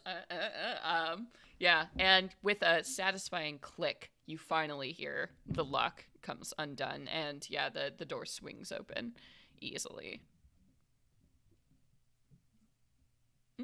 I would like to not go first, though. Hmm. Maybe or Inez or Vlad, or do you guys maybe want to? Yeah. Yeah. Sure. Absolutely. I would be happy to. And she will lead the way inside. Yeah. And so you duck into this like museum, the western wing here. And you see, so the building is that rectangular shape that kind of meets in like a large circle, like that has a dome in the center here. So you're traveling down one of these kind of flat rectangular hallways. And as you step in, there's sort of like an atrium kind of reception area that you see like ticketing counters right by before you actually get into the museum proper. So this area has like benches, and it's got like a little like sandwich cart that's all like closed down for the day, you know. So it's all the empty refrigerators or whatever. And there's the counter, and then there is, in this section, there's a very, very large statue, sort of like you saw in the main atrium here. This one stands, again, about 15 foot tall. It appears to be a female form with the head of a cat. And again, made out of this stark black stone. And she's, one step forward, just looming down at all of you. And you see behind like the ticketed counter area, there's kind of like a roped section and then two doors that lead in. Do we have a sense for where we are in relation to where we were earlier? Yeah, so you came in the main doors before. Right. And so when you stepped into that main atrium, that's when you saw that other super, super tall statue. And then there were kind of like those small, like sort of sideway corridors. So you're a little bit... You have a general idea. You'll have to pass through these doors and then go down whatever the west wing is. Right. Okay. Well, that's the way, I think. Yep. Through the doors. Onward. And we don't hear anything or see. You want to make me some checks? Absolutely. Sure. Are we doing some spot hidden checks? Or listen, whichever you would prefer. Oh, I choose listen. Oh, good. Somebody do a listen. I'll do On a spot hidden. No. It's dark. Success. A good success, I think. Blessings. At least you Okay. all are paying attention. So Faye, you get a awesome success. That's the term in Call of Cthulhu, an awesome success. Awesome. I have a 50 in listen, and I got a 22. Nice. Yeah, that A is hard success. That's Hard the word. success. That's the word. Yeah. Math is hard. So Faye, you're like tuning in to what's going on around you, and you're like, wow, it's so quiet, so quiet. And then you kind of, it's hard to say exactly how this comes to you. It's almost more of a feeling than it is a sound at first. Like when there's like a really heavy bass beat that's playing from music very far away, you can still feel it before you can hear it. And it's odd. It's a weird, like a rhythmic. You think they're human voices, maybe like a chant of some kind that you like feel in your bones. And there's something very wrong here, and you kind of strain to hear it, and you think you can hear words, but you're not sure if you're feeling it or hearing it or what. But that comes to your attention, and it's coming from somewhere further deeper in the museum. Oh, no. Shh. I hear something. What? What is it? I think it's chanting. Fuck. Well, Want to hurry? if they're chanting, are they chanting out of the book? Should we go towards that, or should we keep going back to the office like we planned? I think they probably have the book. And Inez, you did a good spot hidden, yeah? Yes. So in this atrium area, you see that there are some crates that have been like piled against the wall, and these crates have been filled with like straw and sand, all kinds of other packing material, and some of that has kind of scattered on the floor. And as you're looking, you definitely see reptilian footprints No. that move through like the sawdust and the sand, and they're all scattered. It's not like they're coming towards you right now, but at some point, you think the They've creatures moved you've through encountered. this area. Yeah. We should definitely be prepared to face more of those creatures. Fled. They are invisible reptiles who have tentacles. So Ow. that's This is the face he gives you. It's stone cold. Yeah. Nothing. As he like kind of gives you a solemn nod.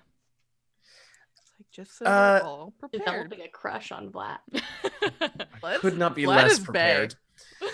Truly. Okay, I could not be less prepared. So I'm going. There's still like sawdust and packing. Yeah, it's Dust it's around. all over the place. Like clearly the janitorial Great. staff hasn't come in to deal with any of that. I'm so glad. I'm gonna collect a lot of it and put it in my bag. Yeah, I mean, where there's everything like, else goes. There's a bunch of canvas sacks and stuff too around, so you could easily like scoop up a big bag if you Great. wanted I'm gonna do that. Smart. Good thinking. Yeah. Take my gun out. Yeah.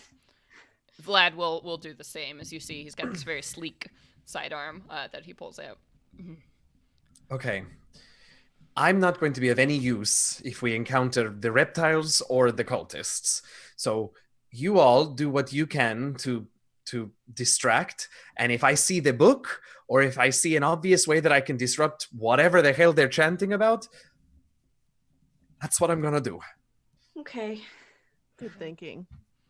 Well, that remains to be seen, but I appreciate it. Yeah. Be careful what you look at. You don't know. Yeah. Right? Avoid columns. Last time we looked at stuff, it was not pleasant. So, and then Marco took his eyes. I don't know. I just feel like you have to be careful what you look at. Just be careful. No Right, advice right. columns. No horoscope columns. Nothing. None No of that. columns. Just no columns. All right. We want to step over the little ticket ropes and head deeper into the No, museum? but we're going to. No. No, I want to stop. No. And we all Hiding. go home and have a nice sleep instead. That's Yay. All right, yes, let's go. All right.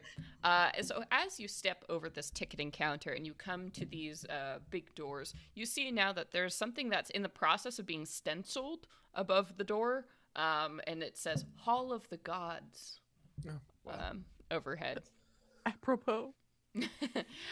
So when you open up these doors, they're kind of double sort of swinging doors, and you step into a very, very dark room. So maybe all of the windows or whatever have been blocked by those kind of temporary walls that they put up, so everything is like black drop cloth all around you. And you see that there are these individual niches. There's like 8 of them, and all of them have collections of like statues and like artifacts and whatever that seem to be centered on the different gods themselves. So as you're looking down this hallway, Alejandro, you would probably recognize some of the all-stars of the Egyptian pantheon. So you're like, oh, that's Bast, the cat-headed goddess who is watching outside. Oh, that's Osiris, the god of death. That's Isis, the queen of magic. So you know, spot these around. Sekhmet. Now I'm just Prince of Egypting. Yep. And this hallway stretches on for quite a bit before there's another set of doors that lead deeper. And it is, I mean, it's pitch black in here. So what's we just having as his flashlight? I think so. Yeah, there's a little bit of moonlight streaming in from the doors behind you, but otherwise there's nothing.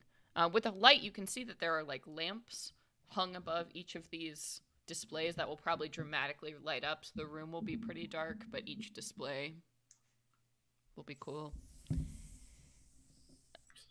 Yep. Faye, is the sound coming from further down? Oh yes, Faye, the sound is getting a little bit stronger in here. I would say Alejandro and Inez, you still can't really hear it, but Faye, for some reason, you can really hear this sound. Chanting, so human voices chanting in a language doesn't sound human at all. Yeah, what could go wrong? I don't want to go closer to it, but I know we have to. So, but it's that way. Don't make me go first. I would never. And I keep going. Yeah, I'll be right behind Inez because if we see anything, I'm gotta make a break for it. So, yeah. And I don't mean run away. I mean run towards the look. Look. One time. You run away one time. You bravely ran away. Ran away. So no. Ponder and Fair, Scooby and Shaggy in this scenario. Yeah. So you continue forward towards the next set of doors, and you see the stencil above this door reads main atrium. So as you push open these doors, you see before you a very large domed room that you were in before when you stepped in here and then headed off towards Marco's office. Immediately, like, to your left and to your right, there are 2, like, glass cases that have, it looks like some jewelry that's scattered in them. And then, like, in the center of this room here, there's that giant, just, like, big fuck you Anubis statue that's standing there that's, like, 30 feet tall and just so scary. But up above you, like, it's beautiful. I mean, the domed glass ceiling, probably during the day, it's magnificent. But now you hear the sounds of rain has just started to echo through this whole chamber as the pattering of this early drizzle and the very dark, cloudy skies up above you. Only, like, the faintest moonlight is pouring down into this room.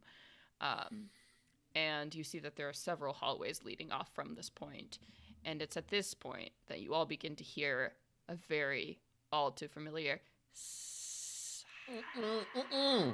hissing reptilian sounds from the atrium somewhere in front of you. But of course, you can't see anything.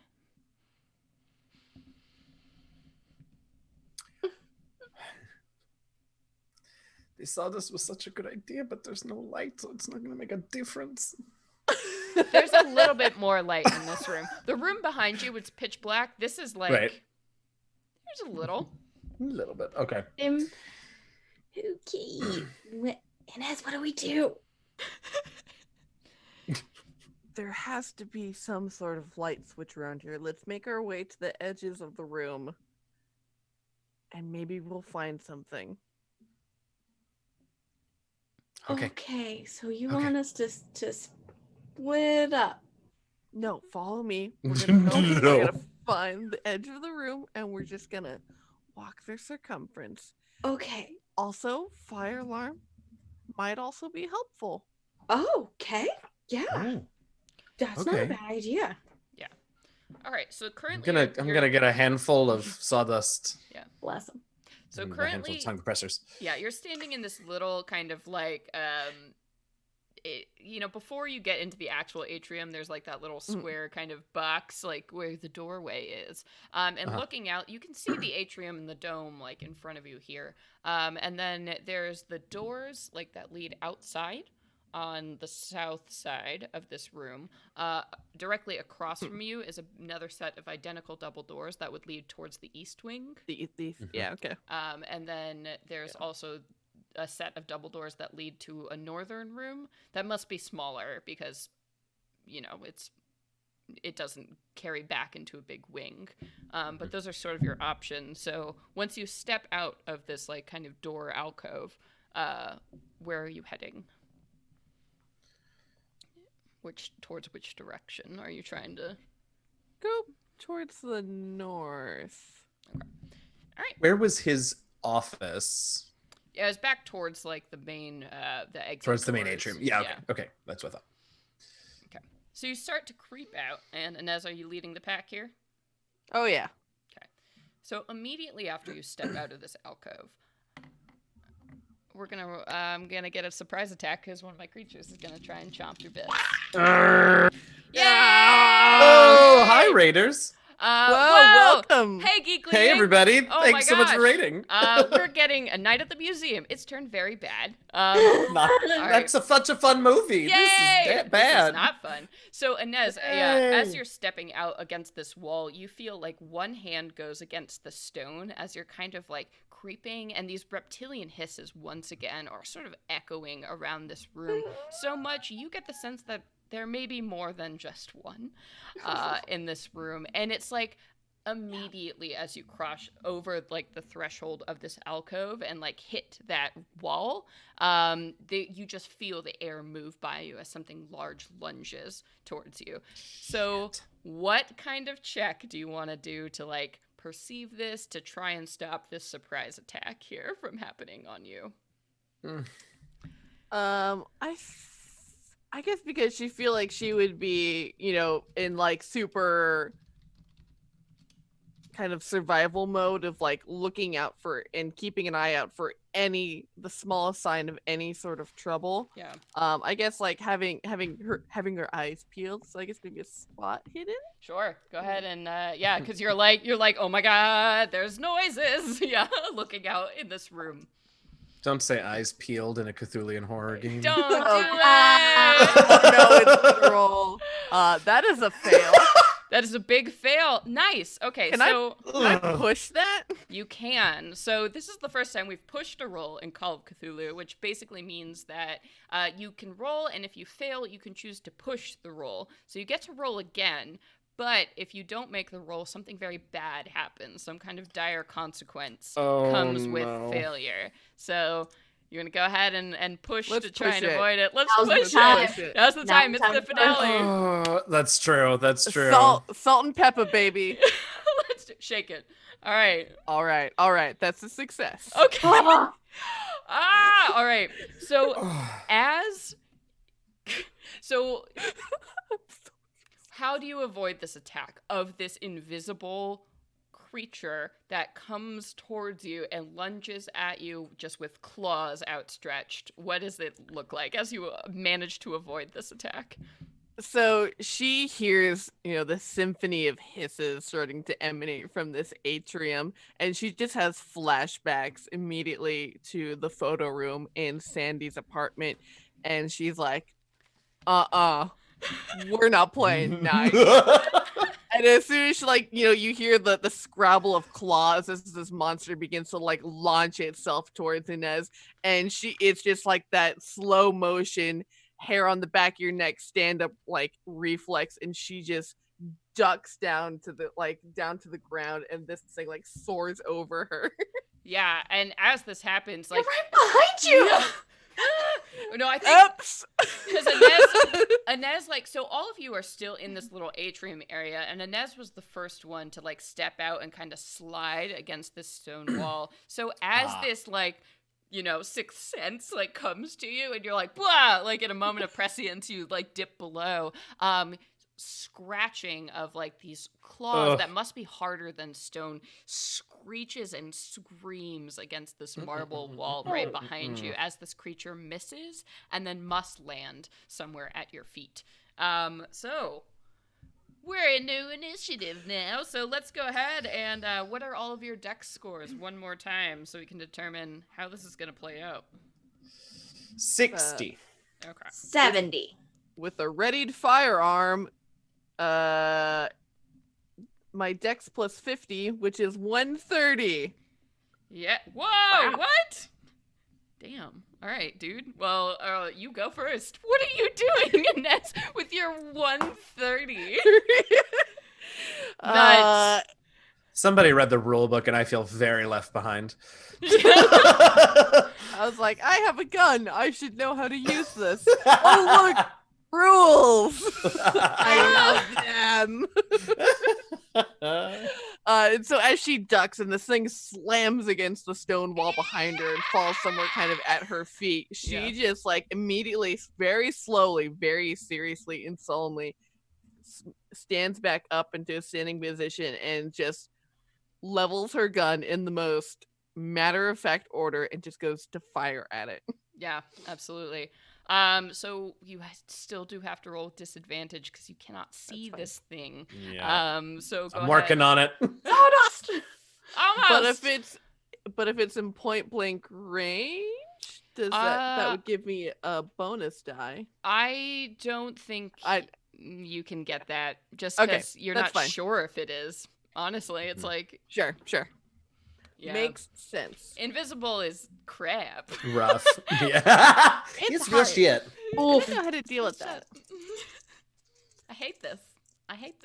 Thank you all so much for following. You all are awesome for rating and following. Welcome. This is our finale episode of a 5-episode series of our Call of Cthulhu campaign. So you're getting in when the drama is spicy. But if you are ever curious, we also do post all of these episodes on our YouTube page. And then, of course, you can watch them here on Twitch if you ever want the full story. So it's a bummer. It's a waste of a 5. But I still did get a 35, which is still a success. Okay. Sweet. Well then, let me see if I'm gonna go ahead and make a dodge. That's a big fat failure. I got a 99, so roll your damage. This thing was point blank. Amazing. Wow, what? Turns out it was That's surprised. 3. Yeah. Yeah, it thought it was getting the drop on me, but I caught it out of nowhere and it was like, oh god. This is horrible. Yeah, okay. 3 damage? Woof. 3 damage. Okay. What does it look like when you shoot one of these things for a pretty significant blow? Yeah, so as she slowly stands up and just very, very slowly and methodically levels her shot at this thing, and you see this purple spray just emerge from nowhere in the darkness as it throws it, as it splatters against her light. Yeah. Ooh. And you all can suddenly see where the bullet struck this thing, like sort of downwards in the shoulder. You can see the wound, and you see the flesh that's like been blown out by the beveling of the heat of the gun. So it's like you can identify this moving thing just by a shoulder wound, where it is. So you see one of these things scurrying around on the floor. And then we come to you, Faye. I scream. Yep. Guess I know we're here now. And then I guess because I have my gun out too, I'm just gonna aim at the shoulder wound and shoot it. Yeah. I guess. Go for it. Go ahead and give me a roll. Come on. Firearms. Oh man. I missed it by 2. No. Okay. So you try and like get at this thing, and I'll say it like you go a little bit wide, and you hear a hissing reptilian sound from a different creature, clearly that was nearby. As you see just a flick of blood come off, but it seems to be just enough that it, you can't track the wound after that, but you are aware that there is something else in this room that you did hit. There's more than one. Yes, there is. Yep. All right, cool. And then it's my turn. And Good. Cool. And Inez is just such a snack. All right. Two C's. A snack girl. Snack. All right. So, would you like to dodge? Are you fighting back or trying to do something else as this creature is coming at you? She will dodge. Okay. She is good at dex. All right. So the one that you shot is very upset, and it's gonna try and come back at you. Oh, nope. That's a hard nope. Okay. It was a nope for me too. So I think like Oh. this creature tries to like jump up, and maybe like it's more injured than it thought. You hear a tearing sound of muscle come from this thing as it tries to propel itself forward, but it just can't launch off of the ground at you. But luckily, it's not alone. So it's gonna go ahead. Luckily. Haha. All right, there we go. Okay, so one of them will get a 16, and we'll try and get you. So you want to fight back for this one, dodge? We're doing or- okay. Oh, okay. each You make time. one for each of them. Okay, so yeah, she is just gonna keep. She's just gonna keep juking. You go. You Ooh, go for a it. 29. Okay. That is a success. Okay, so I was 7 away from mine. So Let's see. Sorry. Pull up sheet. Half my dex is 40, so that's 11. okay. So then I win. So because I was closer. So I am going to get a bite or a claws off on you. Wait, is it closer or is it the lower you roll under? Oh wait, no. So it would be you as an 11 because you're lower under it. Okay, you're fine. So this one tries, and you hear scrabbling of claws once again as a second one jumps up and tries to finish the first one's job. But don't worry, we're not done. No, we're not. Let's go. Okay. And another one tries to pile up, and they are just rolling terribly. But all of you see, undoubtedly, there are multiple of these creatures, and Inez is like having to dodge and like shove her hands out to fight off a few of these things. They haven't tried to attack anyone else. Just as a note. Just Inez, who's out there in the atrium. Okay. And then we go ahead and we go to Alejandro. Well, the first thing that he's going to do, faux show, is throw that handful of sawdust in front of him. Honestly, he'll probably aim for the thing he can see, because in that moment of panic, it's not going to occur to him that that's the only one he doesn't need to hit. Yeah. But if they're all sort of in the same general vicinity, just hurl that stuff. Oh, Yeah. my camera hates all of this. Oh, they hates it. Yeah, and I think very successfully, you grab handfuls of the stuff and just throw it basically just towards Inez, because Inez is just dodging. Yeah. And you see that there are 3 of these creatures that get coated in a light fine spray of the sawdust, and they're all like piling and clawing over each other to try and gore Inez at this point. Inez, we gotta find another way. Come back. And Okay. Yeah. if I can help her in any way, but I mean, I guess I threw all the stuff, so. Yeah, Inez is like 2-3 feet into the atrium, Right, and they're right. dogpiling on her. I mean, if there's something else you wanted to do on your turn, you can definitely let me know. I don't think throwing a hand of sawdust would take too much all of my time. concentration. I guess, okay, so looking in this atrium, I mean, can I sort of see the direction that we wanted to go in? Is this the room, Faye, that you heard the chanting in, or is it further down still? It sounds like another room. It's not in this room. Another room. So can I see sort of where that is, and if there's any other like obvious, I don't know, entrances to the building around it? I mean, Faye, you would probably get the sense that it's coming through those north doors. Oh, okay. Yeah, because there is like 4 sets of doors. Then Yeah. we came in Right. through the west, and then there's the north. Right, and we east, got to get to the south. north. Yeah, that's where. Yeah. Oh, Yeah, we Lord. were That's where headed she that way was- anyway. Yeah. Yeah. Right. No, I don't. I honestly don't think that. I mean, unless I can grab Inez and yank her back. Why don't you give me a a spot hidden or Oh, yeah. an intelligence? Something that I think Alejandro might notice. Oh, let's go intelligence then. Here we go. Whoops. That is a 60 and my intelligence 70, so yes. Okay.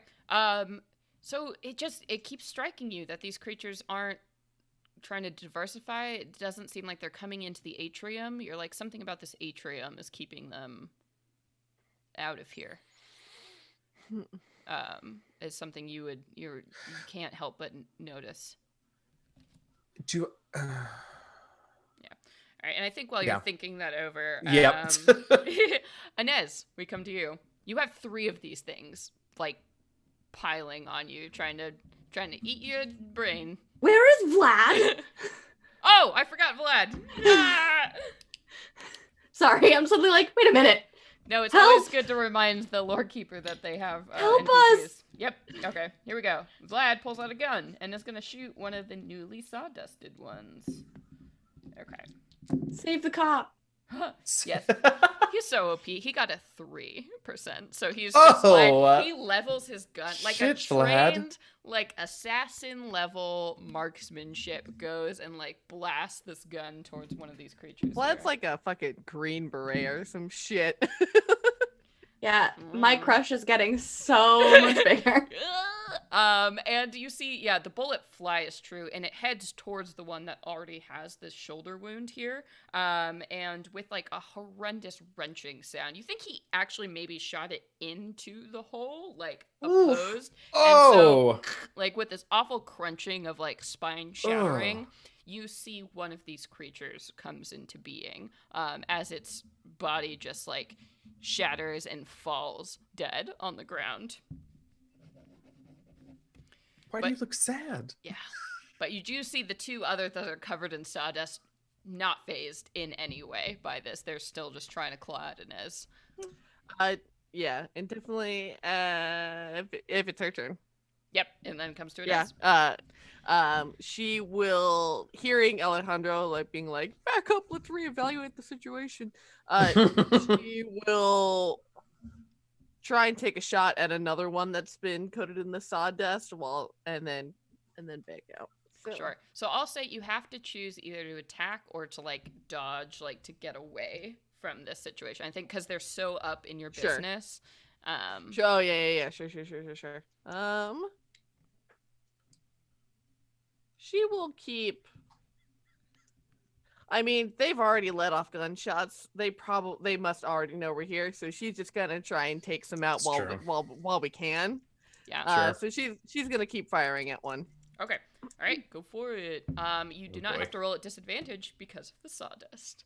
Yeah. That is a super fail though. Ooh. Okay. That's a 93. Oh no. Okay. So it's not. It's only a fumble, or it's a fail. It's not a fumble. Okay. So I am choosing to fight back. So that means that I'm gonna get an opportunity in here. So one of these things. How does it go so wrong that one of these things gets to claw you? So she. Her seasonal allergies kick in. Oh no! Like sawdust. It's just like it gets in her nose and and her shot just like flies high. Yeah. Alejandro looks like you just kicked his puppy. His plan, No. his helpful plan, made everything worse. Yeah. And as you do so, one, you sneeze the sawdust off of this thing. Like, Oh, no. but you rapidly know where it is because the claws sink into like your stomach as you feel these piercing like talons that you've seen before rip out a big chunk of your skin here. So you're going to take 3 points of damage as this thing claws you to hell. All right, and then Faye, we come to you. I shoot at the one I can see, I guess. I don't know what else to do. All right. Yeah, there's one still that has some sawdust on it, so go for it. Or, well, no. Inez is literally being savaged right now. I'm gonna try and grab her and pull her back. All right. Because that works so well the last time I tried to do that. Go ahead. Is that a brawl? Yes, it is. That's fine. This is fine. That's a big old fail. You can choose to push the roll if you would like. You know what? Why not? All right. Oh, Push it God. real good. Oh god. Please. Hmm? I miss it by 6. Oh, No! No! So dire consequences, eh? So I think you're trying to reach out to help Oh, Inez, like while these two creatures are on top of her, which forces you to step out of the atrium. And when you go and you try to grab her, you slip in some of the the purple fluid that has sprayed out of the dead creature here, and you just fall and you hit your knee as you're down on the ground, and in your face is this hissing horrendous sound, and claws just immediately start shredding your body. No. So you're gonna take 2 points of damage as one of these things just is snack, free snack. No. So Inez and Faye are now on the ground with these creatures. Yep. Everything is great. It's fine. Oh, cool. And it's their turn, too. It's their turn, yeah. Oh no. Everything is awful. All right. So Inez, we choosing to fight back? We choosing to Oh, dodge? we're dodging the heck. Okay. All right. So roll me that dodge and let's see how we do. Oh, jeez. Okay. That is a success. All right. By 3. So Uh-oh. one does not hit you. Okay, and then Faye, the other one is gonna continue on its munchie meal. So here we go. Hey. All right, so I succeeded. So are you trying to fight back or dodge? What would you be doing on the floor here? On the floor, I would be God. trying to squirm and get away. Okay, so make me a dodge. Come on, guys. Jesus.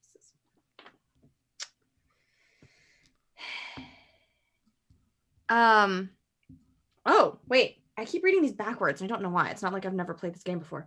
That's like a super, super good success. I just rolled a 6. Whoa, okay, then Oh, shit. how do you dodge this thing that's trying to come after you with the scrabbling claws against tile? I think in kind of just a panic, if I've slipped and fallen, I just kick out. Oh, yeah. With my fancy heels that I have borrowed from Alice. Yeah, so you get a heel, and you hear a screaming, sort of yelping sound as you get a stuck heel into this thing. Yeah, all right. And just scrabble back. Okay, and then Alejandro, you've had some time to think. Yeah, so seeing that, I'm gonna look around the entranceway, the doorway that we're in here on both sides if I can, although I'm gonna be real careful if I poke my head out on the other side to see if there's anything, a symbol or a plaque or a relic or anything that might be creating this barrier for these creatures. Sure. So in the little atrium you're standing in, once again, your attention falls to those 2 jewelry cases that are immediately on either side. Let's get us a protective amulet. Those are the things that are what catching your attention right here. They're glass display fronts. Yeah, so they're the ones you can walk up to and kind of look down, and have nice jewelry laid out inside of them. Great. I'm gonna honestly go to the one on the right and smash it and grab whatever's in there. Sure. Why don't you give me a luck roll to see if that was the right one? Okay. Look. Okay, 70. Wow, you're lucky. Oh, that's an 8. Wow. An 8. Wow.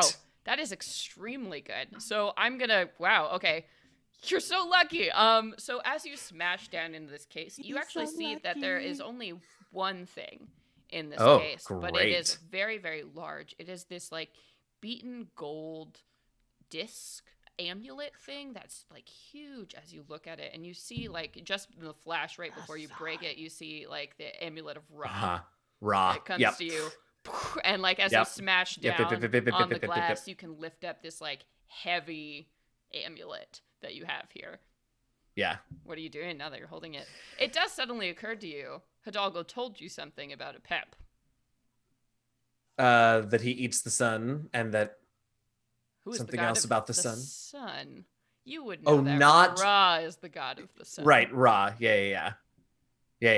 All right, so I have this amulet of Ra now, so I guess oh, blessings. I'm gonna hold it out in front of me and step over to where Faye is. Ah. Sure. And as you do so, you like hold out this amulet that's frankly very heavy in your hands.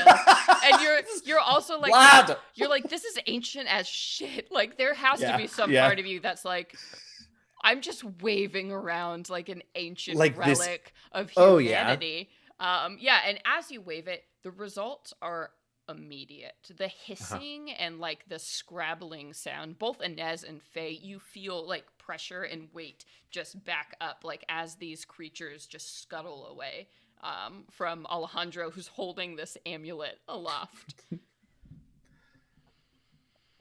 Good thinking, kid. Wow. So we can step out of combat if you would like, because these things are not getting anywhere. They're keeping like a sharp, like Yeah. 10-foot distance from wherever you're holding this amulet. So Inez will take her flashlight and will angle it towards the amulet too, to even make it glitter and Oh, yeah. glow more in the light. And she's like, Nice. Yes. Yeah, I mean, Drama. as you're looking at it, it's beautiful. I mean, the craftsmanship on this, again, yeah, it's that flat disc of gold, but you also see there's some bronze in there that gives it sort of that reddish, like, you know, that setting sun, just beautiful color that glints off your light. all right. I guess we're To the gonna- north then? To the Yeah. north. Has the chanting like interrupted or at all? Like it like Mm-mm. or is it just all the same? Now that combat has stopped, Faye, you're like, I think it's louder. Oh no. Oh no. They're chanting louder. They're speeding it up. All right. Um Let's make our way north. okay. Sure. Okay. Oh, Yeah. Oh no, Alejandro, I think you have to go first now. I think I do. And these things follow you. They keep to that sharp 10-foot. Mhm. And like they try, and you hear like snapping of these reptilian just like feet, claws. They're scuttling after you, and like the flicking of their tongues as they're just waiting for you to put this amulet down. Careful. Come Mhm. on, Vlad. All right. And so you head your way towards the north doors. And at this point, Alejandro and Inez, as you approach them, you also can hear the chanting. And kind of as you reach out for the doors, the chanting suddenly stops. No, of course it does. And there's this sound of like air like being pulled out into a vacuum, and just this stillness Oh no. that goes through everything. And all of you feel it. The air is like charged with you don't even know. It's like nothing you've ever felt. Uh-uh. I think we have to go in. Your hands are on the doors. Oh yeah, I That's right. storm those fucking doors. Like I load my gun. Oh, I get some sod. I don't. No, I got my hands on the amulet. It's big and heavy. All right. So, as you open up the doors to this room, you see that this room was probably like maybe like an amphitheater that they might do like presentations or whatever, you know, for museum exhibits. All of the stands, of course, are empty, and they all lead down to sort of this flat platformed area where you see 7 people dressed in these dark robes that have arranged themselves in a circle. But that's just periphery, because floating above them is this roiling mass that it's like electricity and like a hologram, and your mind is sort of racing to try and figure out what this thing is as you look, and this crackling massive ball of, is it coils, like black snake coils moving in and out of this like ectoplasmic charging pulsing thing that's floating above. And this sphere has to be like 10 by 10 feet across, like floating up in the air, suspended by nothing. And you see fangs and teeth and just the weird shapes and the sounds. And I need you all to make a sanity check for me as you look at this portal Gladly. to another world. No. Here's my sanity. There it is. Oh, okay, good. That is an extreme. I got 22. Okay. I got a 12. Wow. Success. So I know. Where have these rolls been? So Okay. here we go. Campaign. Even though you succeeded your sanity Yeah. checks, you keep it Yeah. together, but you are all still going to take 5 Yeah. points of sanity damage just looking at That's fair. this. That makes a lot of That makes a lot of this sense. thing from beyond space time. Is it magic? I don't know. How are you all dealing with this? How are you keeping your sanity as you're looking at whatever the hell is happening here and literally being slapped in the face with, I don't know, summoning from another world, cults? It's real magic. Honestly, for me, I think I just grip that amulet tighter and I mean, believing that gods exist is, I mean, an easy thing to sort of say you believe, but then in practice is a very different thing. But having this in my hands, I think I just really focus on that and try and, I don't know, just dive in and come out the other side all in one and be like, okay, I believe it. So this thing will protect me. Yeah. Faye, how are you? Knowing full well I'm going to need a lot of therapy afterwards. Oh gosh, so much therapy. Have they been to therapy yet? Let's Probably not. It's going to be Yeah, bad. sure. It's all bad. It's all electroshock and horrible. Oh, God. We'll just do, what's a lobotomy between? Yeah. Where's Between Carl friends. Young when you need him? Yeah, right. I think of Dot. Yeah. I think that I see this thing and I know that that's what killed her, and I want revenge. I want justice for her, and so I focus on that. And I'm not done yet, so I can't let it get to me. Yeah. How about you, Inez? I think this acts as a big wake-up call for her because she has been, she was a very devout Catholic, but then kind of cast off religion when she felt kind of spurned in her life. And then so seeing this roiling massive tentacles floating up in the air, and she instinctively reaches for for her cross that she still wears just kind of out of habit, and grips it and says, a quick prayer. Yeah. And as this all is happening, the people below you they're not making any more sounds. It's like all of them are just as out of their realm as all of you, as they're staring up at this floating thing. And you see that one of them is holding a book. Yeah, well. And in the presence of this floating sphere, they don't seem to have noticed you at this point.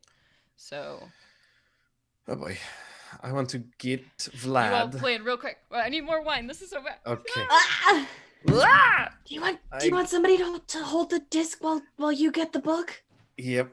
Okay. Yep. Gonna need that. I will hold it because I am the least good at shooting. Okay. And then I don't Yes. know, Ines and Vlad want to be ready to. Can you maybe go around the other way so you can make a distraction if I am bad at being quiet, which, let's be honest, I'm probably going to not do We'll very well. cover you. Look at me shaking. Yeah, don't worry, we'll cover you. You got this. Okay. So I hand the amulet to Faye. Okay. Keeping these hissing creatures. And you notice, too, that there is a lot of hissing coming from around this room. Hate that. Yeah. Well, now maybe I want it back. Security blanket. I'll walk with you. We just need the book. Do we just Okay. charge them? What do we do? Well, do we now think we now need to stay together because there's more of those things in here, so we're going to You need. guys stay here. What, 10 feet, right? That's what we kind of figured. Uh-huh. Okay, then we go in our little bubble and Okay. book. Let's Don't go worry, then. I'll make it. And Inez, she's like, I believe in you all, and she is going to run into the God room, and she is gonna Damn yell, it, Inez. SFPD, get on the Are you phone! kidding me? And she is going to run full force into this room, like with her gun, and just fire off like 2 warning shots. Oh my god! What? Oh. Go! No. Okay, I just yes. dash after her. Yes. All right. I just died. Okay. All right. So you run into this room, Inez, just like gun literally blazing, like down into this cult circle of whatever the fuck dimension this is, hell, the devil, whatever. You're here for it. You're here to fight it. And as you like fire off these shots, these 7 people who form this ring sort of like look at you in this like hazy dream state that's like, and they like blink and kind of come back to themselves as they like focus in on you for the first time, like they were somewhere totally else, as this like sphere up above them it continues to float, and you hear a familiar voice from Dr. Gray across the way saying, "You are too late. Our Lord and Master is coming through. In just a matter of moments, chaos will be sown, and those who can see will rule the world." And he is the one holding the book. Of course he is. Get him. I'm gonna grab Vlad and Faye, one holding the end of the other, please, but still holding your gun, and just start running for Here we him. go. Yeah. All right, so you all are just like charging down in the circle, and these cultists are very, very slow to react towards what's That's happening. good. So that was the hope. So what are you Surprise. doing? Yeah, what's the goal in running to the circle? For me, it's to get the book from him, because I don't know, maybe all this maybe I can figure something out to stop it if I just have that book. And I want to get closer to Inez so that she gets back in our bubble. Yeah.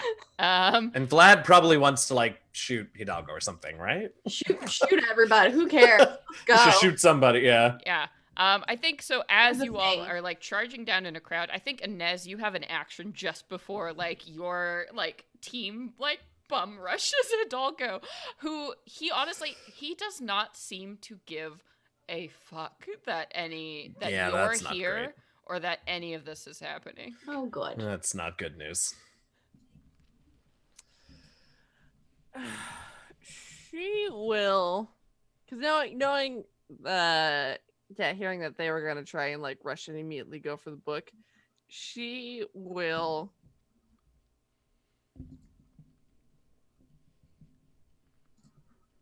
she will definitely just like take a shot at him since he's the one holding the book.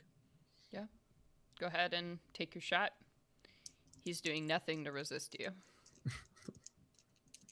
Why not? Resist. Well, that is a success. Oh. All right, I think where do you want to shoot him? I think you can drop him. Oh yeah, and so That's as she not like good. very slowly brings up her gun and just lines up her shot perfectly, and she says, the cross of Christ be with me. The cross of Christ overcomes all and every fire. It overcomes all weapons and is a perfect sign and blessing to my soul," and just fires one shot that just goes straight through the back of his skull. Yeah. And he dies with that smile plastered on his face, that ecstatic smile of waiting for his lord, as he like is blasted backwards by your shot, and the book topples from his hands and falls onto the ground. And I think, Faye, Alejandro, and Vlad, you can like rush into the scene. Yeah. And do you want to scoop up the book? Yeah. Yeah. Yeah. So Alejandro, as you're looking at this book, it's very odd, because the book it's kind of odd looking. Just one side of it is like made of this like has this beautiful black kind of beaten leather cover with stitching on it and a bunch of different hieroglyphics, and then you flip over the book, and the other side is like this pearlescent white kind of color. So it looks like two different covers of the book when you flip it over. So like the book stops halfway and changes into a different book, like if you were to do that. I would like to start flipping through from the white side, please. And as you look at it, you see that each page stitched into the book itself, there's another piece that's like kind of in like laminated outline of like translation. So somebody has gone through and like masterfully translated every single word of this text. So you see the ancient Egyptian hieroglyphics, and then you see written in English the other side. Oh, I just start reading of this book. Okay. Well, not out loud yet. Yeah, because you're still looking at it. You're like, there's passages and passages and like rituals, and you're like, what do I even do with this? And while this is happening, and as you take your shot, and Hidalgo drops to the ground, the book falls. It's picked up by your friends. It's at this moment you begin to hear these horrible like slurping sounds is the only way I can describe it, is just outside that 10-foot range. You see cultists begin to fall as like these like their nostrils expand and their like heads are shaking back and forth as you think the other invisible creatures in the room must be feasting now on the remaining cultists. And you see that pulsing orb up above you hasn't stopped at all. Even though the cultists have stopped chanting, it seems to be growing and swelling, and this like electric blue light is starting to fill the room as these coils and shadows are expanding ever more. I think I need everybody to make another sanity check based on everything that's happening here. Yes, please. Whoo, success. 23. Uh-oh. Oh no. So I'm okay. Okay. Oh no, not you. 81. Oh, girl. Faye, you are going to take 4 points of sanity damage as just the feast happening around you and the pressure and the situation. It's just... Yeah, feels right. Feels right. Yeah. And also it occurs to you, you're like, this is how Dot died. She died with one of these things eating her. Oh, and you're seeing these 6 people fall and getting devoured, and you just know that happened to your best friend. I'm not okay. Not a great way to go. No. Nope. Yeah. I'm holding the amulet. I know. Yeah, but let's see. Did you lose enough to go insane? Is that the... Yeah. So, I rolled an 81 out of... Oh, no, 5... I think it's just how much... 5 or more as the result of one sanity roll. You go insane. So you're okay with losing the 4. So you're okay. You're hanging in. How are you hanging in there? I see them fall, and like for a second it's like I'm watching Dot being devoured, and I like see her look at me almost, and I like I'm there with her in that moment when she died, and I start to lose it. And then that feeling again of not being finished yet, of needing to win this for her. I am literally like on my fingertips holding on to whatever is left of my sanity, but I've got it. Yep. Like slips from my hand a little bit, the amulet, and I'm like, no. Yeah. You hold it, you hold that chain, and so you have this 10-foot circle in the middle of this like feasting slaughter of beings from other worlds that are just devouring everything outside of this radius as you hold up the amulet of Ra. Hurry. What are we doing? I'm reading the book. Sure. You reading it out loud, or you specific passage you might be looking for? Or? I'm looking for anything that mentions either darkness or specifically why do I never remember his name? A pep. Why is this so hard for me? Chaos. It's 2 syllables. Yeah, so anything that mentions a pep or darkness or or even just generic banishment. Annual cycles. Right. Yeah. Yeah. Any of the keywords that we've talked about. All right. So why don't you give me perhaps what kind of check do you think it would be to find what you're looking for here? Library use. I could see that as like looking in a text for information. You're trying to that's skimming. probably You're looking at the unless index this is and secretly a medical assessing. textbook. I think that's probably my best bet. Sure. And you know what? I'll give you advantage on this check as well, since you're pretty informed about what this ritual looks like. Okay. All right. So 50-50. My library uses 50. Oh no. Rolled a 95 and a 15. Oh. Nice. Oh Okay. God. Okay, I was like, oh no. Oh Oh no. no. Yes, thank you for that advantage. Clearly it was warranted and needed. So Woof. with the 15, your fingers dance over the index and you're flipping like you've never flipped before. It's like the cram session of the century as you're moving through this book, because there are references to a pep and darkness and monthly cycle all through this book. But the final Didn't you have anything better to do, Ra? Yeah, the final chapter of this book, it's the annual banishment ritual is basically what you get from it, and you find it. And you see it's, I don't know, would your grandmother have ever shown you like a spell? Is that something you might have seen? Like, yes.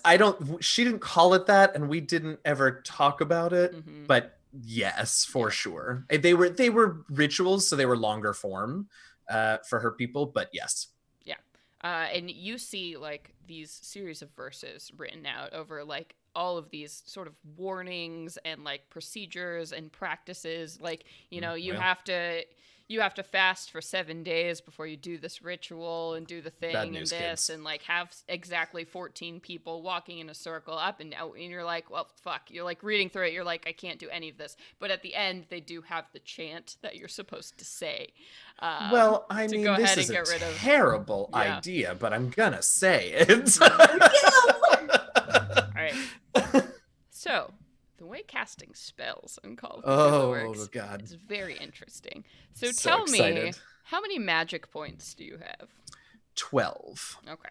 All right. So you actually have enough if you succeed to do this on your own. First off, you are casting a spell. That's not a thing.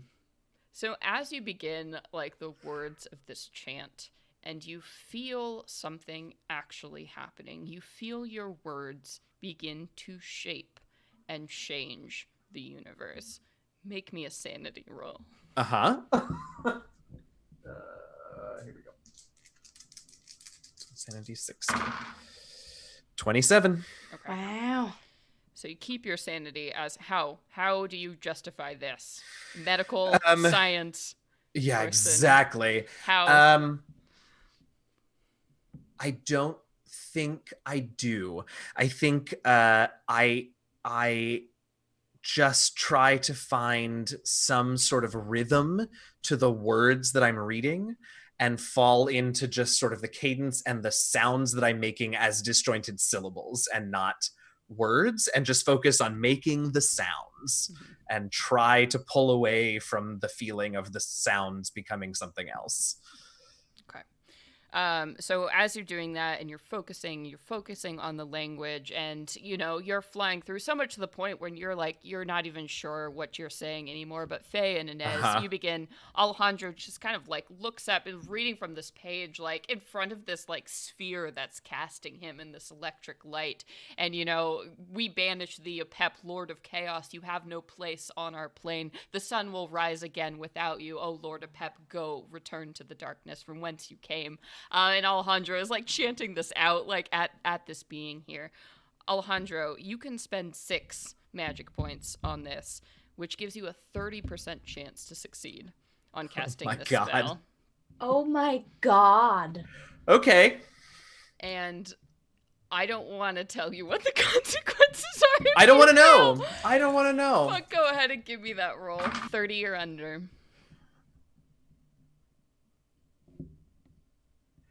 I rolled an 80. Mm-hmm. Push it! Push it! Oh, You can. Can I do that? You can push it. I just want to tell you the consequences are very bad if you'd fail.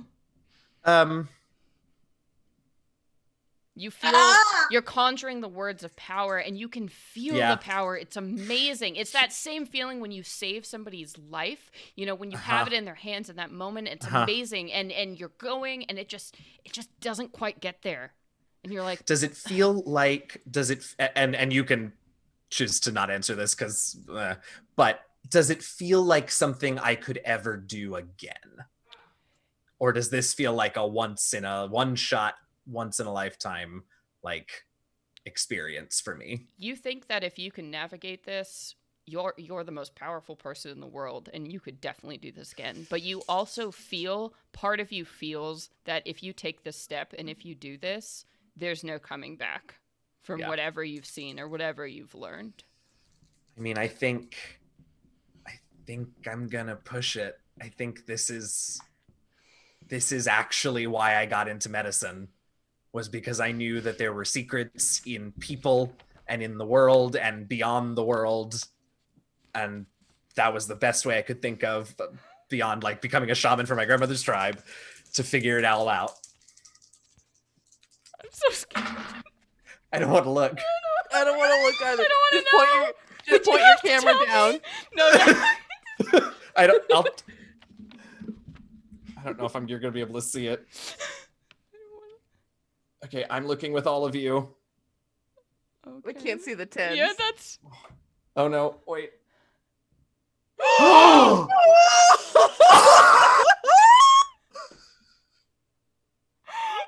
did it! Oh my god!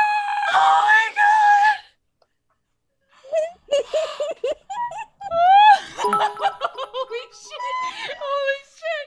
Oh, I'm so scared! I was so scared for you! I'm literally crying. Okay. My heart is racing so fast. Holy shit. Okay. So you feel that power slipping from you for a moment. You feel it slipping. You feel the words, you're starting to lose yourself and just the rhythm, and it's starting to mean nothing to you. And you become aware of that, and you sharpen your focus. And as you do so, you cast magic that expels a god from entering this world. I think you should tell me what that looks like, what that feels like, and then what happens. The words become thick and viscous and take on a glow as they leave my mouth and as the spell occurs. And they start coming so fast that it is just a 10,000 watt light bulb shining out of my mouth and then out of my eyes and then just out of me. And in this seated position on the floor holding the book, I just sort of rise up a few inches off the ground, and the light sort of envelops that portal, those tentacles, that everything, and just squeezes. And it sort of is this like lattice framework that forms that just tightens like one of those whatever balls. Yeah. Until there's just this incredibly intense, incredibly small, white hot spark in the center of where the portal was. And that flies back to me and explodes in light throughout the whole room. And that's it. And then it's just me and a book and the room. Yeah. So in this moment, it goes so quiet. Because in those moments when the bands were, contracting this ball. And again, it's just matter being shoved into the small place. You had heard screaming, just this infernal, not even human. You're not even sure if you can call it screaming. It's like if material was rending itself apart, like the screams of cosmic chaos that would ensue from that. And all of these shrieks of every creature that had filled this room, it must have been hundreds based on what you heard, as they were also drawn back into this swirling portal that is now gone, and silence is all that we have left. So, I think the rest of the night is weird. I think the rest of your days are weird. But I want to check in with Faye like a month after this happens. Everything has settled. There aren't creatures coming after you anymore that you've seen, that you've experienced. What is Faye like a night, a month from this moment? I think that after surviving something like that, Faye isn't as worried about asking for permission anymore.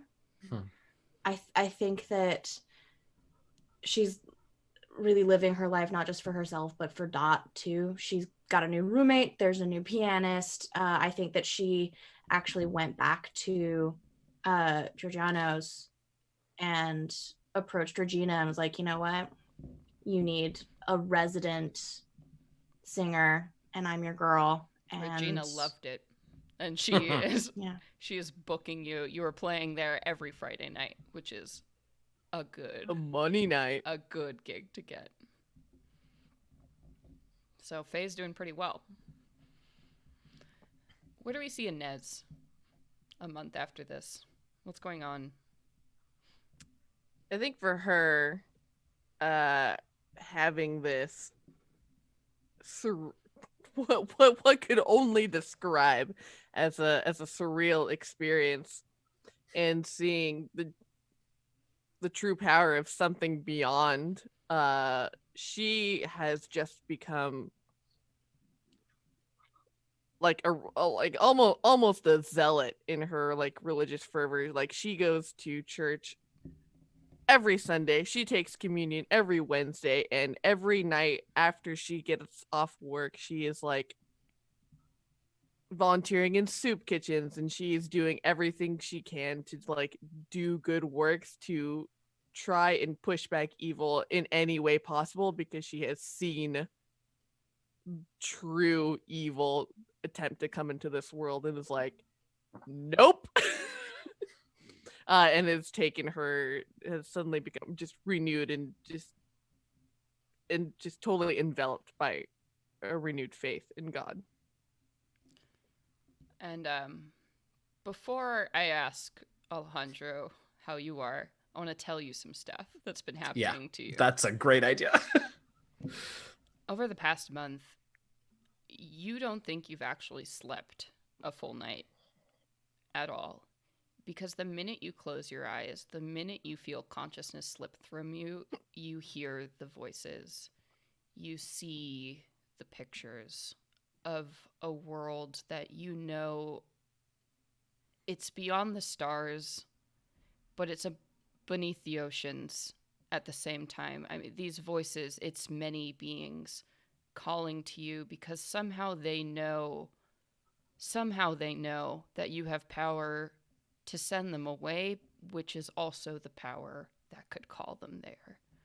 So it's night after night.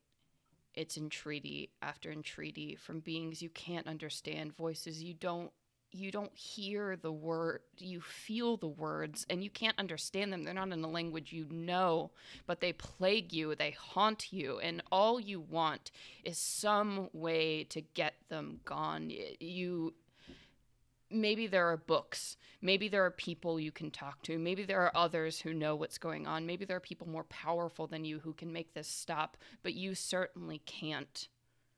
You've tried, and it never stops. So Alejandro, how are you a month from that day with all of this in mind? By a month out, I have dropped out of med school. I've gone back to Mexico and spent a few weeks with my grandmother's tribe. But at this point, a month out, I've been with them long enough that the answers weren't here. They didn't know, they couldn't help, they weren't strong enough, whatever it was. And so I'm at the airport in Mexico City, just sort of looking at the departure times and trying to decide where I might find the next strongest person, the next right book, the next secret.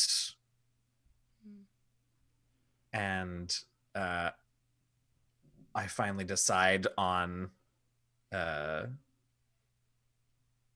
just to go back to the source. And I walk up to the counter, and with some money that Alice so very generously provided, get myself a one-way ticket to Cairo. And I think that's where we're going to end our Call of Cthulhu campaign.